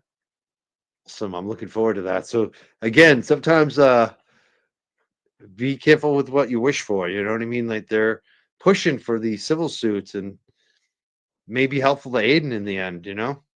That may well be. Well, again, I Absolutely. thank you so much, Attorney All right. Bradle, for being here, answering all our questions again. You have a great weekend. Enjoy Martha's Vineyard. Yeah, You're there thanks, for man. the I don't even know if I was supposed to Yeah, say where you're at. 50th anniversary of Jaws. Richard There we go. Dreyfuss is here. We kind of stumbled into it. We were here for something else, but it's a big event on the island. It's a lot of fun. Oh, that's phenomenal. Have fun, enjoy it, and Hey, we'll man, talk thanks, to you Mike. soon. Thank All you, right, bye-bye, Attorney everybody. Thank you. Tim Bradle. That was great. He's you can follow him, Bradle Law. Check him out. He's also on Twitter. I should ask him for all his socials, but we did have him for a while. I don't want to keep him too much longer. Been over 2 hours. I think he was only ready for an hour. I kept him for 2. You guys were amazing. I want to thank everyone who's been watching, supporting. There's obviously some other great interviews going on right now. We're going to redirect you. I'm just going to try to get through the super chats real quick here. I did bring up that one. Thank you so much, Norfolk County. It's a great question. Thank you, Lally Splainen, who sent 199. Would love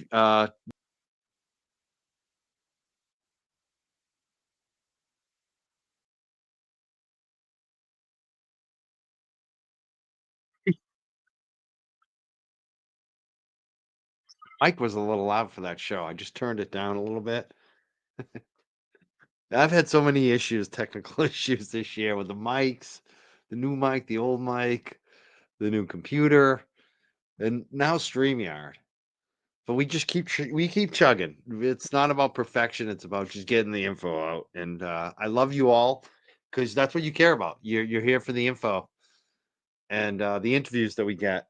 And Tim Bradle was phenomenal. I want to thank so much Tim Bradle for Friday night.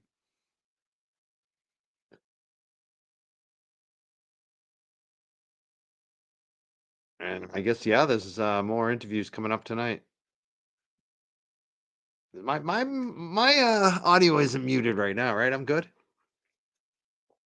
Yeah, no, I'm not muted. You guys are making me say rip in peace audio. No, yeah, it's fine now. All right, I'll see you later. I gotta go. I'm not sure when, but definitely be back Thursday night. I can't wait for it. Thursday night's gonna be huge. We got Juna Perkins. Juna Perkins is here again on Thursday night at 6 p.m. And Rita Lombardi. Rita Lombardi is going to be here at 7:30 on Thursday night. That's my next definite confirmed show. I'm pretty sure I'm going to be streaming some of the Canton Select Board tomorrow night to see if there's anything good, spicy in the public comment. So I think I'm probably going to be doing a quick little show, something tomorrow night. We'll see. But nothing big. I'm trying to pace myself, trying to take it easy right now. Thursday night, though, be here, 6:30, Juna Perkins and Rita Lombardi. Thank you, everybody. Share all our shows. We'll see you soon. Have a great night. And thank you for all the super chats. Let me make sure I got them. Bree, thank you so much. Thank you, Sherry D, for the new memberships tonight. And Mad P, I think I got you up there already too. All right. Thank you, everybody. Have a great night. Thank you to our moderators. Thank you to our mod team. MJ, Sarah and Shock and Horror, Jen O, Stephanie, and Scott McGinnis. Thank you so much to our moderators. I'll see you soon. Bye.